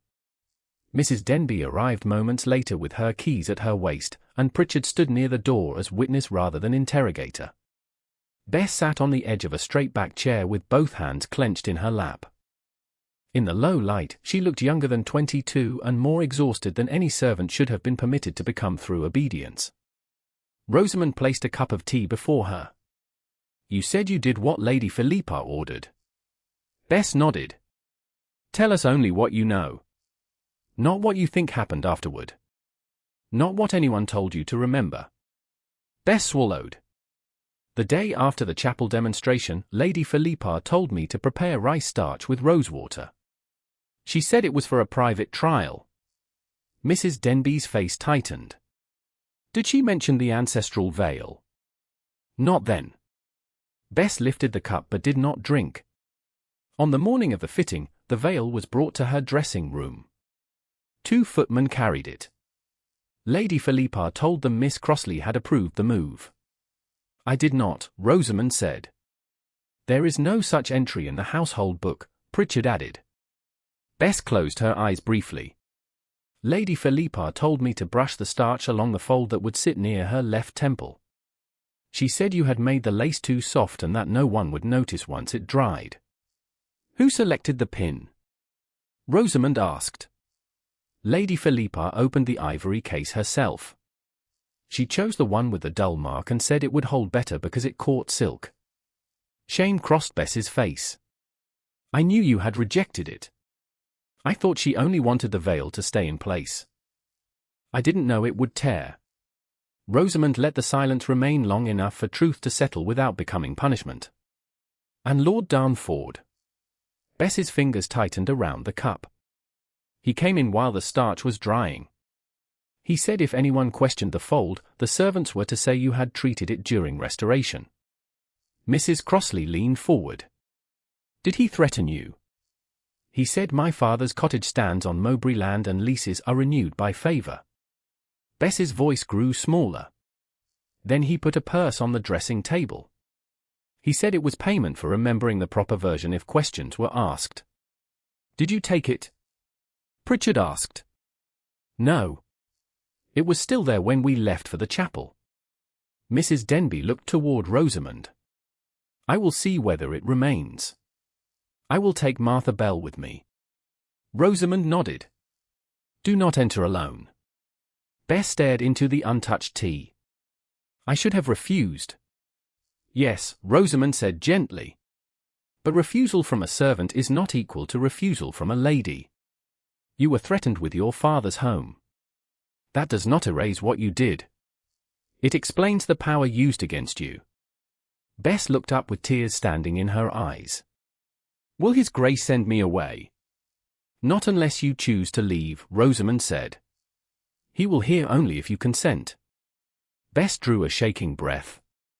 He may hear it. But I want you here. I will remain. Julian entered after sunrise, with no member of either family beside him. He waited until Bess agreed before taking a chair across from her. Rosamund stood at Bess's right. Mrs. Denby stood at her left. Julian listened while the maid repeated every detail. He interrupted only twice. Did Lady Philippa choose the damaged pin herself? Yes, Your Grace. Did Lord Darnford offer the purse before or after he ordered the servants to blame Miss Crossley? After. Julian looked at Bess, not at Rosamund. Your position at Rookhaven and your father's cottage will not be touched by anyone acting through this house. Bess lowered her head. Thank you, Your Grace. You should not have needed my word to be safe. Mrs. Denby returned before breakfast with Martha Bell and a small leather purse wrapped in linen. It remained behind the perfume bottles in Lady Philippa's dressing room, she said. Martha saw me lift it. The covered bowl was still locked in my cabinet. Pritchard received the wrapped purse and placed it with the other household items under Mrs. Denby's keeping. Julian rose. Lady Philippa and Lord Darnford will meet us in the breakfast room tomorrow morning. Bess will not be left alone before then. The following day, the engagement ended before the coffee cooled. Lady Philippa sat at the long table in a pearl grey gown, the Alderwick ring glittering on her left hand. Jasper stood behind her chair rather than taking his own. Rosamund remained beside Bess with Mrs. Crossley and Mrs. Denby nearby. Pritchard waited at the sideboard. Julian stood at the head of the table. No curious guests were present. Bess has spoken, he said. Philippa looked at the maid as though she were examining a stain. Servants say many things when frightened. She described the starch, the pin, and your instructions before she knew what had been found. She misunderstood me. Did you order rice starch placed upon the veil? Julian asked. I asked that it hold its shape. Did you select the pin Miss Crossley rejected? I selected what belonged to me. The veil did not. Jasper stepped forward. This can be settled without destroying an alliance. The girl can be pensioned. The restorer can be paid and sent back to York. The veil can be repaired. Rosamund felt Bess flinch beside her. Julian's face became still. You threatened a servant's family, offered money for her silence, and instructed this household to accuse an innocent woman. I protected my sister from an ambitious stranger.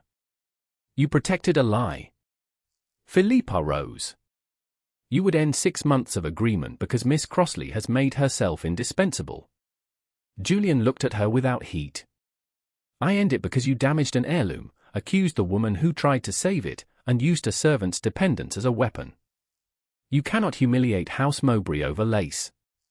This is not about lace. His voice sharpened for the first time. It is about what you believe rank permits. Philippa's colour faded. You will regret this.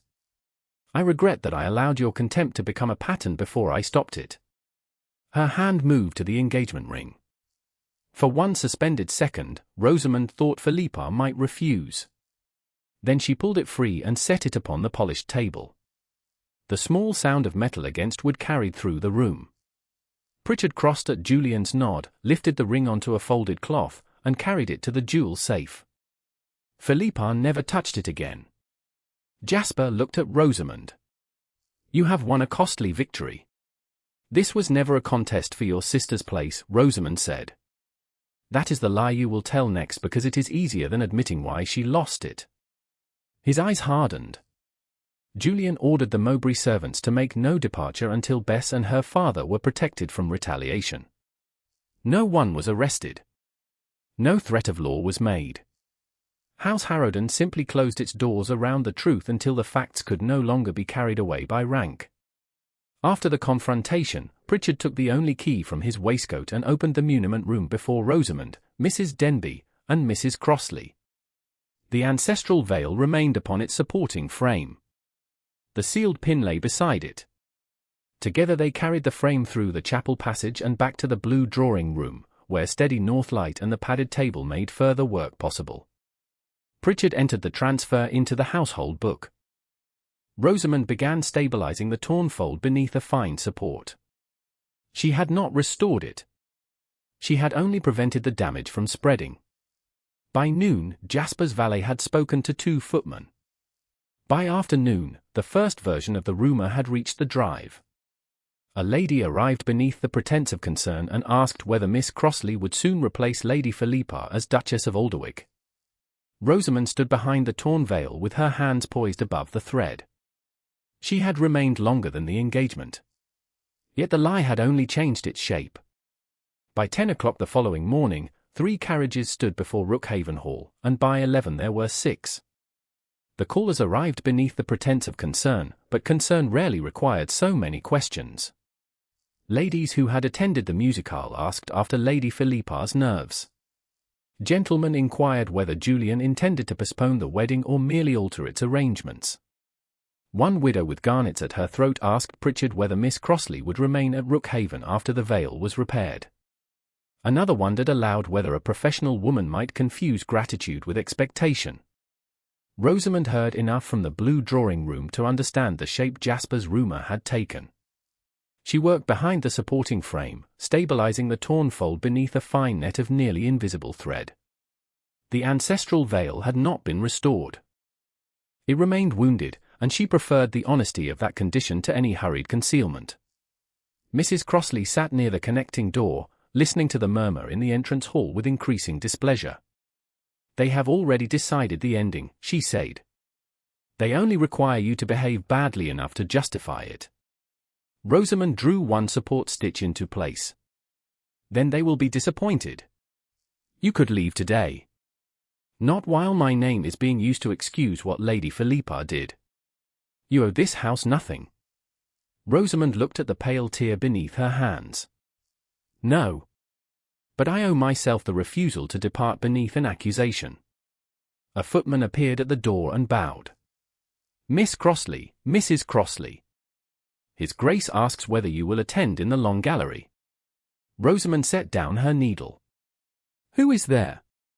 "The callers, miss." "All of them?" Mrs. Crossley rose and took up her cane. "At last.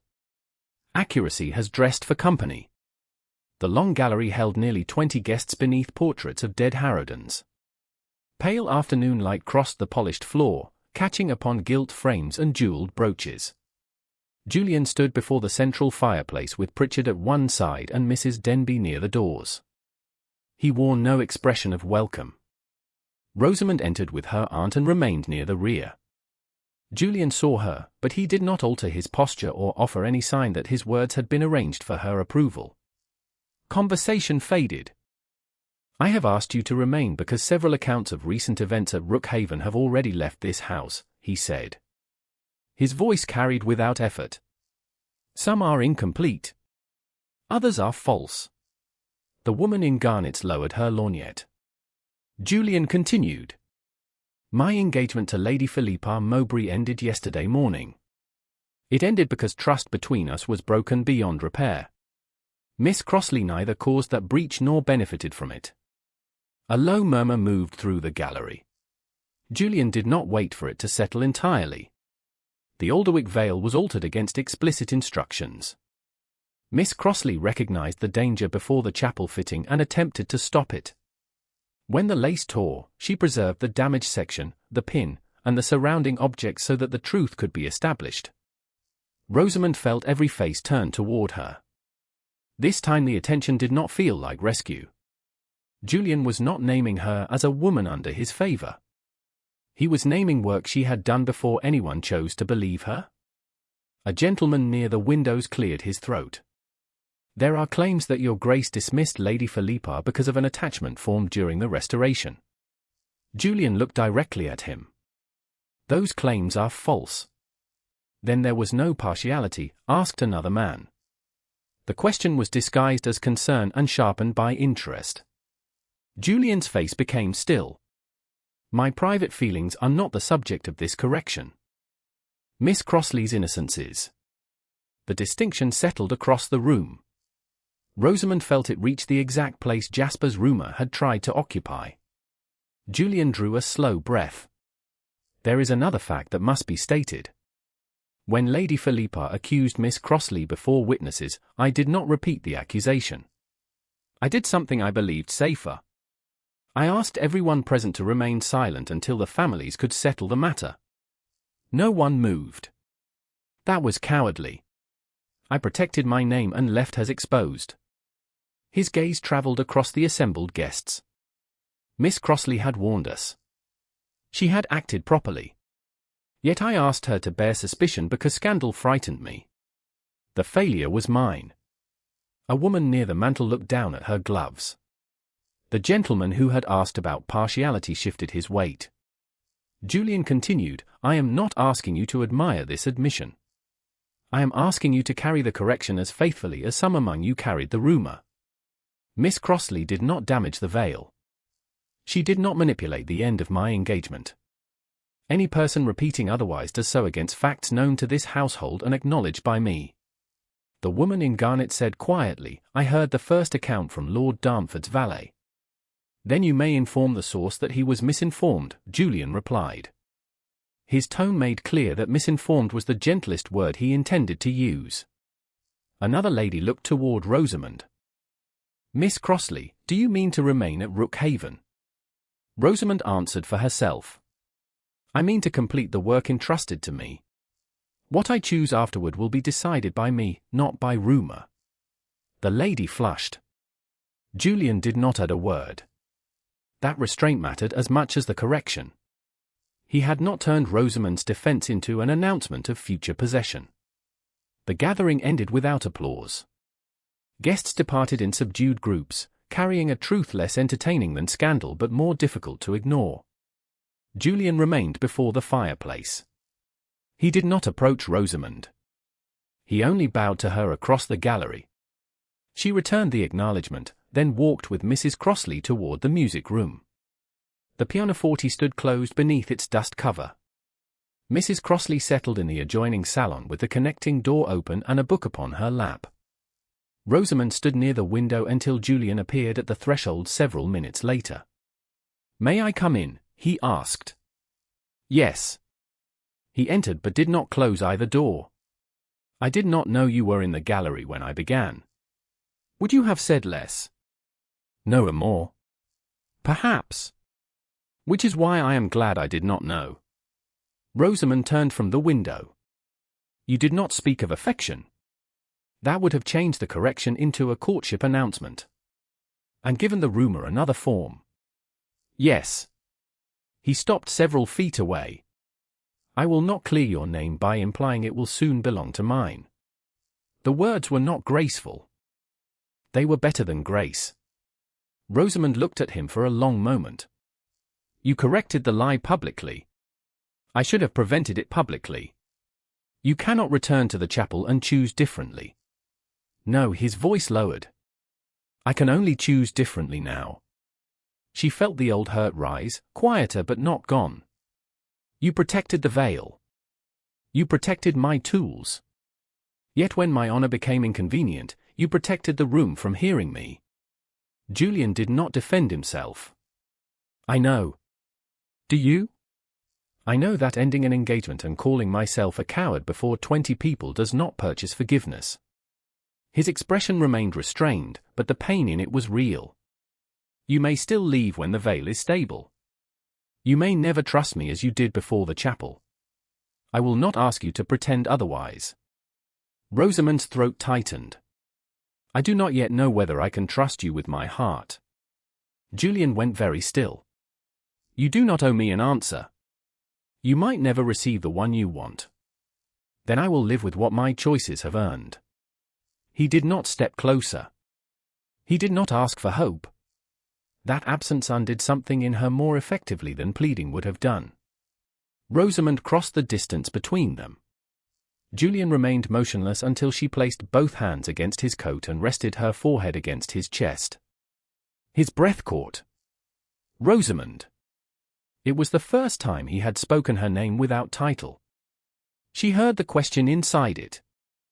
In answer, she slipped her arms around him. Only then did his arms close around her.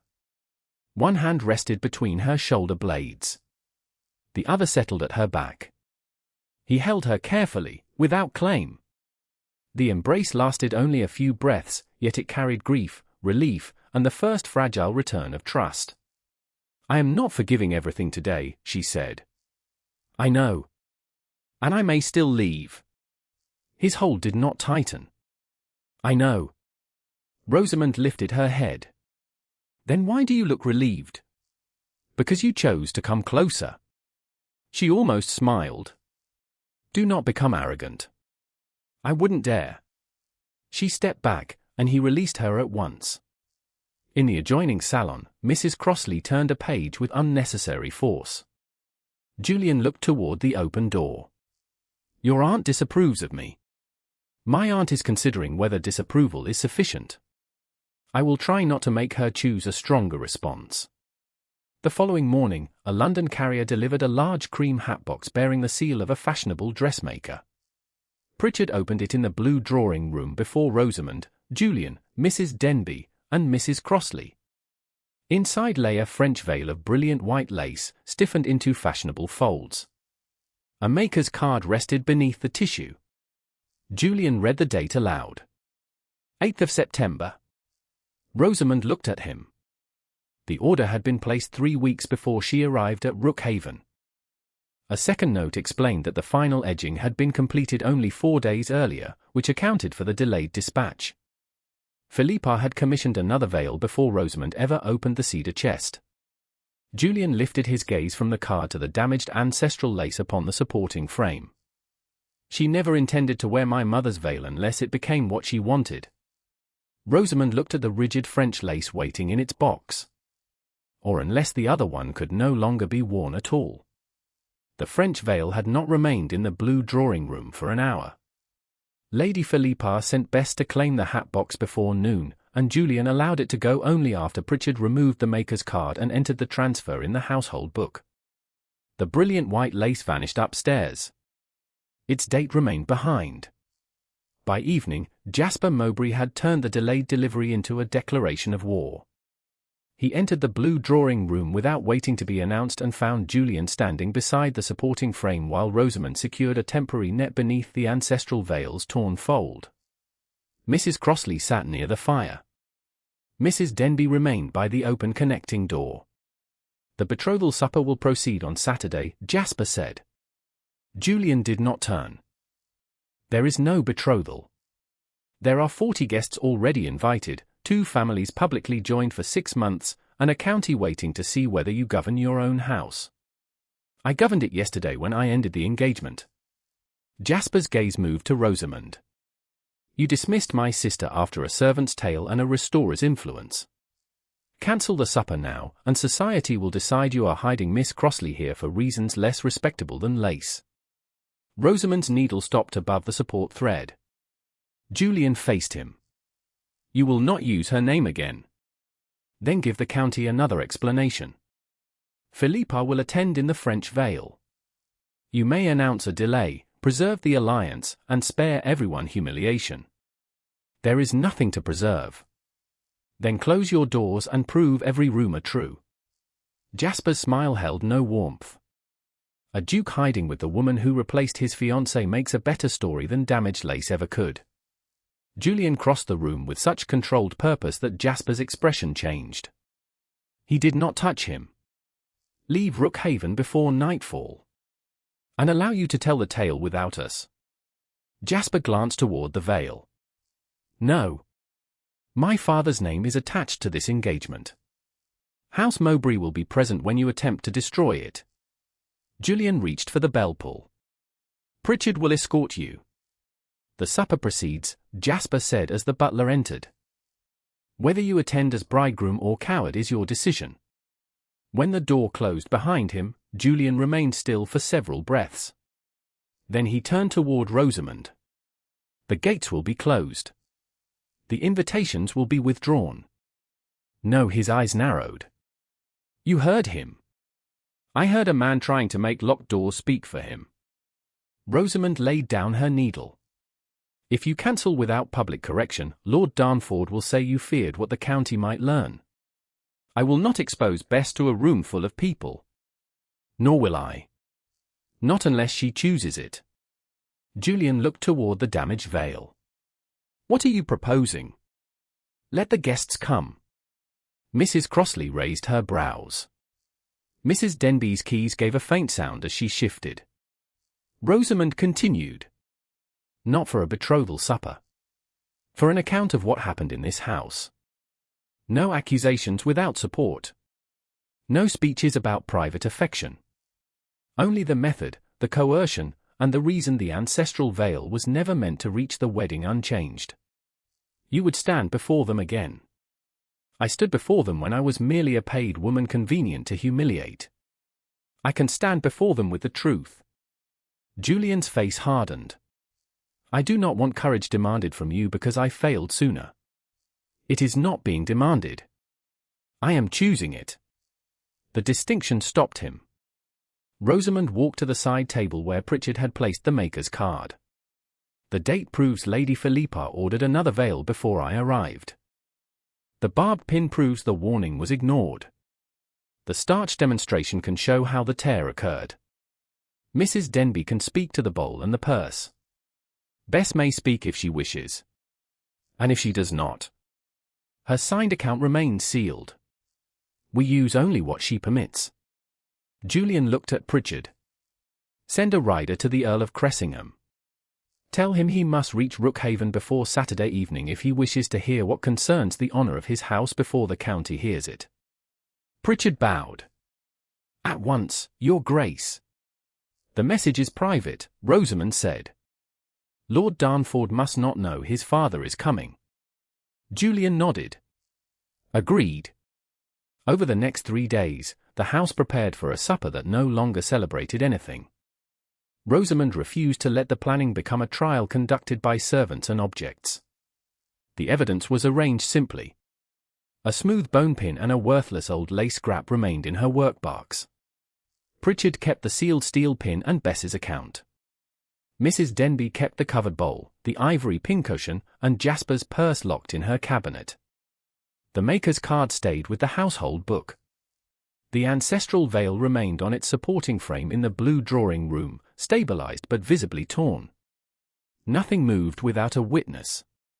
Bess made her decision on the 19th morning. She stood in the small morning room with Rosamund, Mrs. Denby, Mrs. Crossley, and Pritchard present. I'll speak, she said. Her voice shook, but her chin did not. You do not owe anyone a performance of your fear, Rosamund told her. You may stop before entering the hall. You may stop after one sentence. You may refuse every question. If I don't speak, Lord Darnford will say you taught me the story. He may say so even if you do. Then I want them to see me answer. Pritchard read the written account aloud. It named the rice starch, the rosewater, the left temple fold, the damaged pin, the threat to her father's cottage, the purse, and Jasper's instruction that servants blame Rosamund. Bess corrected one phrase. She had not been promised money. The purse had been placed before her as payment already decided. Pritchard amended the sentence, read it again, and only then did Bess sign. He folded the paper, sealed it, and placed it in his keeping. Julian did not enter until Bess had left with Mrs. Denby. He found Rosamund alone at the supporting frame, though Mrs. Crossley remained visible through the open door to the adjoining salon. You have given Bess more choice in 3 days than this house gave her in 3 months, he said. Choice should not depend upon gratitude. No, he stood opposite the torn veil, where he had once helped Rosamund shift the frame. Are you doing this for me? She looked up. No, the answer wounded him, but he did not turn away. I am doing it because women without rank should not require a duke's affection before anyone believes them. And if I had no affection, the truth would remain the same. Julian lowered his gaze to the repair beneath the tear. I love your courage. The words entered the quiet room without ceremony. Rosamund's breath caught. He continued before she could speak. But I will not ask you to answer that until your name is beyond their reach. Julian. It was the first time she had used his given name. He looked at her. The restraint in his face nearly undid her. "May I kiss you?" he asked. No one had ever made the question sound less like hesitation and more like honor. Rosamund stepped around the supporting frame. "Yes." She closed the distance herself. Julian touched one hand lightly to her cheek and waited until she lifted her face. His mouth met hers with tenderness held under fierce control. The kiss was not hurried. It carried apology without asking absolution, desire without claim, and a promise neither of them was yet ready to name before witnesses. Rosamund's hand settled against his coat. When they parted, Julian rested his forehead briefly against hers. "I will stand beside you tomorrow," he said. "Stand beside the truth," she replied. "And when it is my turn to speak, step aside." His eyes held hers. "I will." The next afternoon, while servants lit the great hall chandeliers, carriage wheels sounded across the forecourt. Pritchard entered the blue drawing-room and bowed. "The Earl of Cressingham has arrived, Your Grace." Rosamund looked toward the torn veil. Upstairs, Philippa was already dressing in French lace. Downstairs, her father had come to hear why it had been ordered. The great hall had been dressed for a betrothal that no longer existed. 40 candles burned beneath the carved rafters. Silver covered the long tables. County guests stood in uneasy clusters, each person aware that the supper had become something far more dangerous than celebration. At the far end of the hall, Philippa entered beneath the arm of the Earl of Cressingham. The French veil fell from her hair in rigid white folds, brighter than the ancestral lace had ever been and almost unnaturally still. She wore no engagement ring. Jasper followed several paces behind, smiling as though confidence alone could restore what had ended 6 days earlier. Rosamund stood beside the supporting frame near the dais. The ancestral veil lay open upon it, stabilized but visibly torn. Mrs. Crossley waited near the first table. Mrs. Denby stood with Bess close beside her. Pritchard held a locked dispatch box containing the sealed steel pin and Bess's signed account. Julian entered last. He wore black and silver, the colors of House Harrowden, but no expression of ceremony touched his face. Jasper lifted a glass before Julian reached the dais. To the alliance of House Harrowden and House Mowbray. No one drank. Julian stopped beside the table. There is no alliance. The words carried to the farthest wall. Jasper kept the glass raised. You ended an engagement in private. You have not answered for it before the county. Then I will answer now. Julian looked across the assembled guests. My engagement to Lady Philippa ended 6 days ago. It will not be restored. Philippa's chin lifted beneath the French lace. Her father turned toward her, but she did not meet his gaze. Julian continued. Before any account is given, I must name my own failures. I judged Miss Crossley before I saw her work.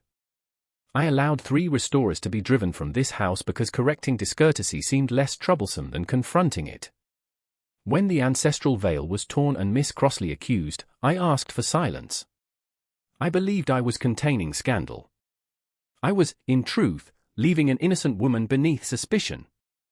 The hall became still. Julian turned toward Rosamund.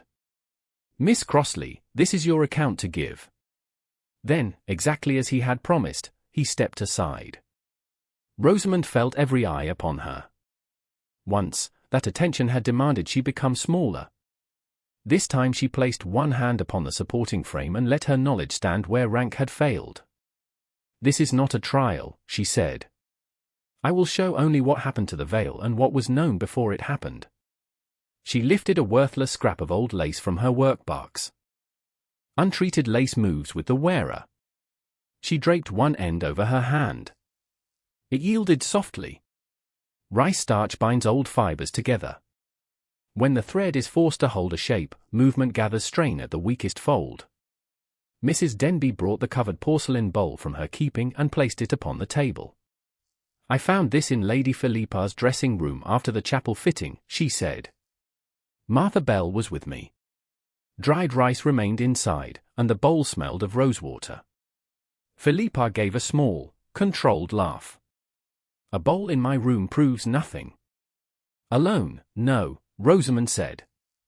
It confirms what the lace revealed. She indicated the pale bloom at the left temple fold. Fresh starch was applied only here. It was not part of the earlier damage found when I arrived. Pritchard set the dispatch box upon the table and unlocked it. Before the Earl and two neutral gentlemen, he broke the Harraden seal on the folded paper and removed the steel dressing pin. Rosamund held up a smooth bone pin first. This passes through thread without gripping it. She guided it through the old scrap and withdrew it cleanly. Then she showed the steel pin, turning the flattened burr toward the candlelight. This one was tested and rejected on my second day at Rookhaven. Lady Philippa and her maid witnessed the warning. Rosamund drew the pin through a fresh edge of the scrap. The burr caught instantly and raised a narrow loop. Several guests leaned forward. When the starch fold was pinned near Lady Philippa's left temple and she turned her head, the lace could not move with her. The burr held the thread. The veil tore. Jasper looked toward the gathered guests. A clever demonstration. It does not prove who placed starch upon the lace. Bess stepped away from Mrs. Denby before fear could reclaim her. I did. The words trembled, but they did not break. Philippa turned sharply. Bess! The maid's face went pale. Rosamund did not touch her or speak for her. Bess drew one breath. Lady Philippa ordered me to prepare rice starch with rosewater. On the morning of the fitting, she told me to brush it along the fold by her left temple. She chose the pin Miss Crossley had rejected. You misunderstood, Philippa said. I told you to make the veil lie properly. You said no one would notice. Bess looked toward Jasper. Lord Darnford told the servants to say Miss Crossley had starched it. He said my father's cottage stood on Mowbray land and leases were renewed by favour. Mrs. Denby placed the wrapped purse beside the bowl. This remained behind the perfume bottles in Lady Philippa's dressing room. Jasper's face hardened. A servant can be bought. Bess looked at him.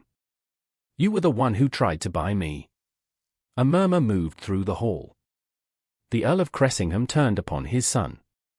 Did you place that purse in your sister's room? Jasper set down his glass. I protected our family from scandal. You created it, the Earl said. Philippa lifted both hands to the rigid French veil.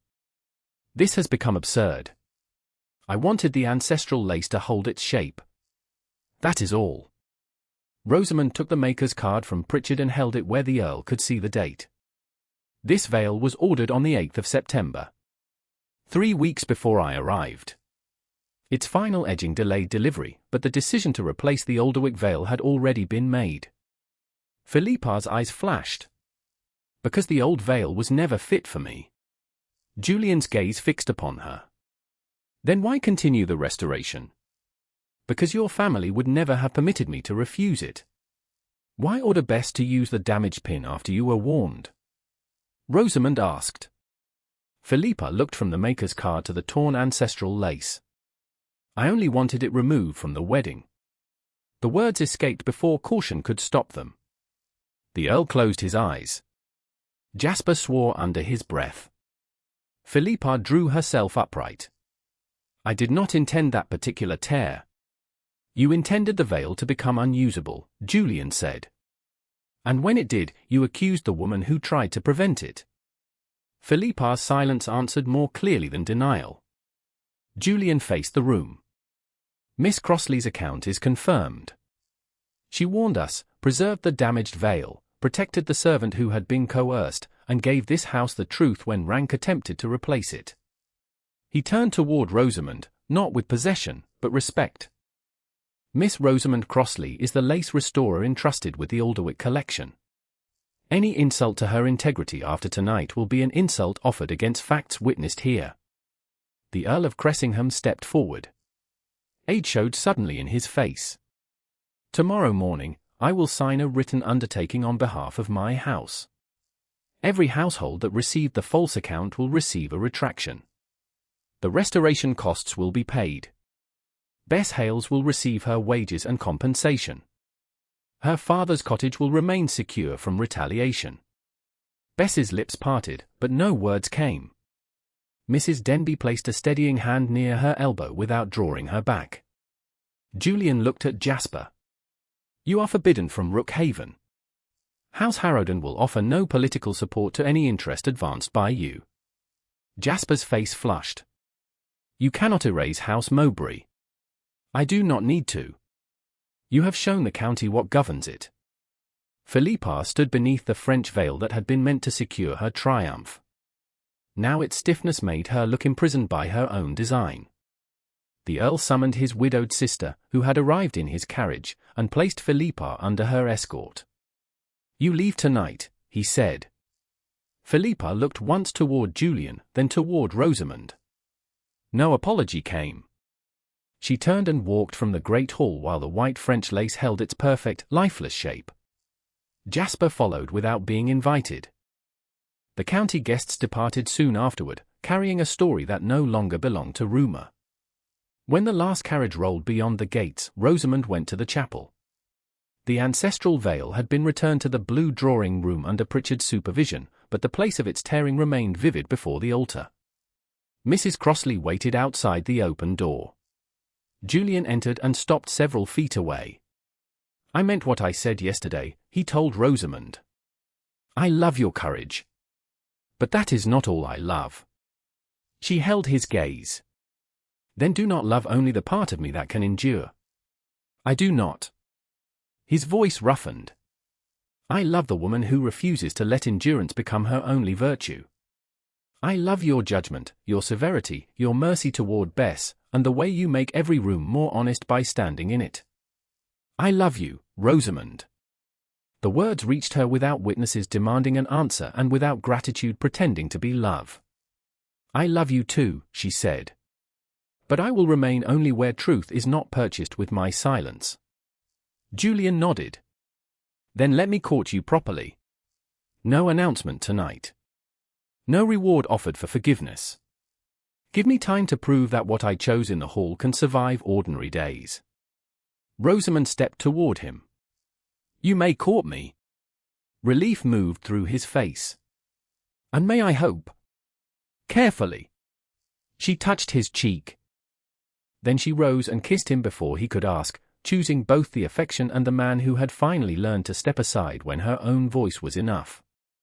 By April, the hawthorn beyond the chapel windows had begun to flower, and the ancestral veil no longer looked wounded from across the room. Only those who knew where to search could see the fine repair line near the left temple fold, where new support threads met the old Brussels lace without pretending the tear had never occurred. Rosamund stood before the north windows of the blue drawing room while Bess lowered the veil over her dark hair. The lace settled softly around her shoulders. It moved when she breathed. It yielded when she turned her head. No starch held it rigid. No dangerous pin touched the thread. Bess secured it with two smooth bone pins that Rosamund had examined herself. There, Bess said, stepping back.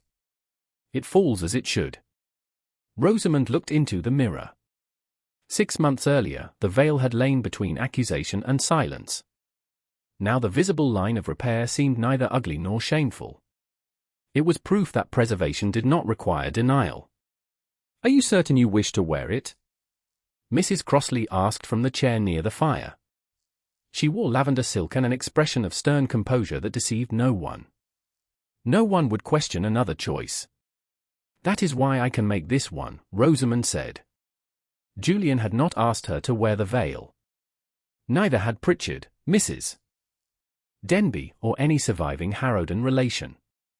The decision belonged entirely to her. Bess smiled through tears she was trying to hide. In the month since the supper, she had ceased wearing Philippa's colours and had entered Rosamund's service by her own request. She was learning to sort lace by structure, to recognize old repairs, and to keep written accounts in a hand that improved each week. Her father's cottage remained secure under the Earl of Cressingham's signed undertaking. Her wages had been paid, and the promised compensation rested in her own account with a solicitor in Alnwick. The retractions had gone to every household that received Jasper's rumour. The cost of restoring the veil had been met by House Mowbray. Jasper no longer crossed Rookhaven's gates and received no political support from House Harrowden. Philippa lived in Bath under the supervision of her widowed aunt, where invitations had become rare and explanations increasingly unwelcome. Rosamund took no pleasure in the loneliness of another woman. Consequence was not cruelty. It was simply the point at which rank stopped shielding choice. Rookhaven had changed as well. A new instruction stood in the household book beneath Julian's seal. No servant could be dismissed, transferred, or punished for reporting misconduct by a member of the family or a guest. Every such report had to be heard before Pritchard, Mrs. Denby, or another senior servant. It was not a perfect protection. Power rarely surrendered all its habits at once. Yet the rule had already prevented a footman from being discharged when he challenged a visiting baronet's son for striking a stable boy's cap into the mud. Julian had upheld the report without asking whether scandal might follow. Rosamund had noticed. He had not reminded her. That mattered more. A soft knock sounded. Pritchard entered and bowed. "The chapel is ready, Miss Crossley." Rosamund looked once more at the woman in the mirror. She wore ivory silk without excessive ornament. The veil belonged to House Harrowden, but the hands resting at her waist belonged to no house but her own. "Then so am I." The wedding was held in Rookhaven's private chapel under the Archbishop's special license Julian had obtained after months of proper courtship and public announcement. There were no crowds from London, no political guests, and no elaborate pageant arranged to repair family pride. Mrs. Crossley, Mrs. Denby, Pritchard, Bess, the estate steward, and a small number of trusted friends filled the pews. Morning light reached the altar in pale bands.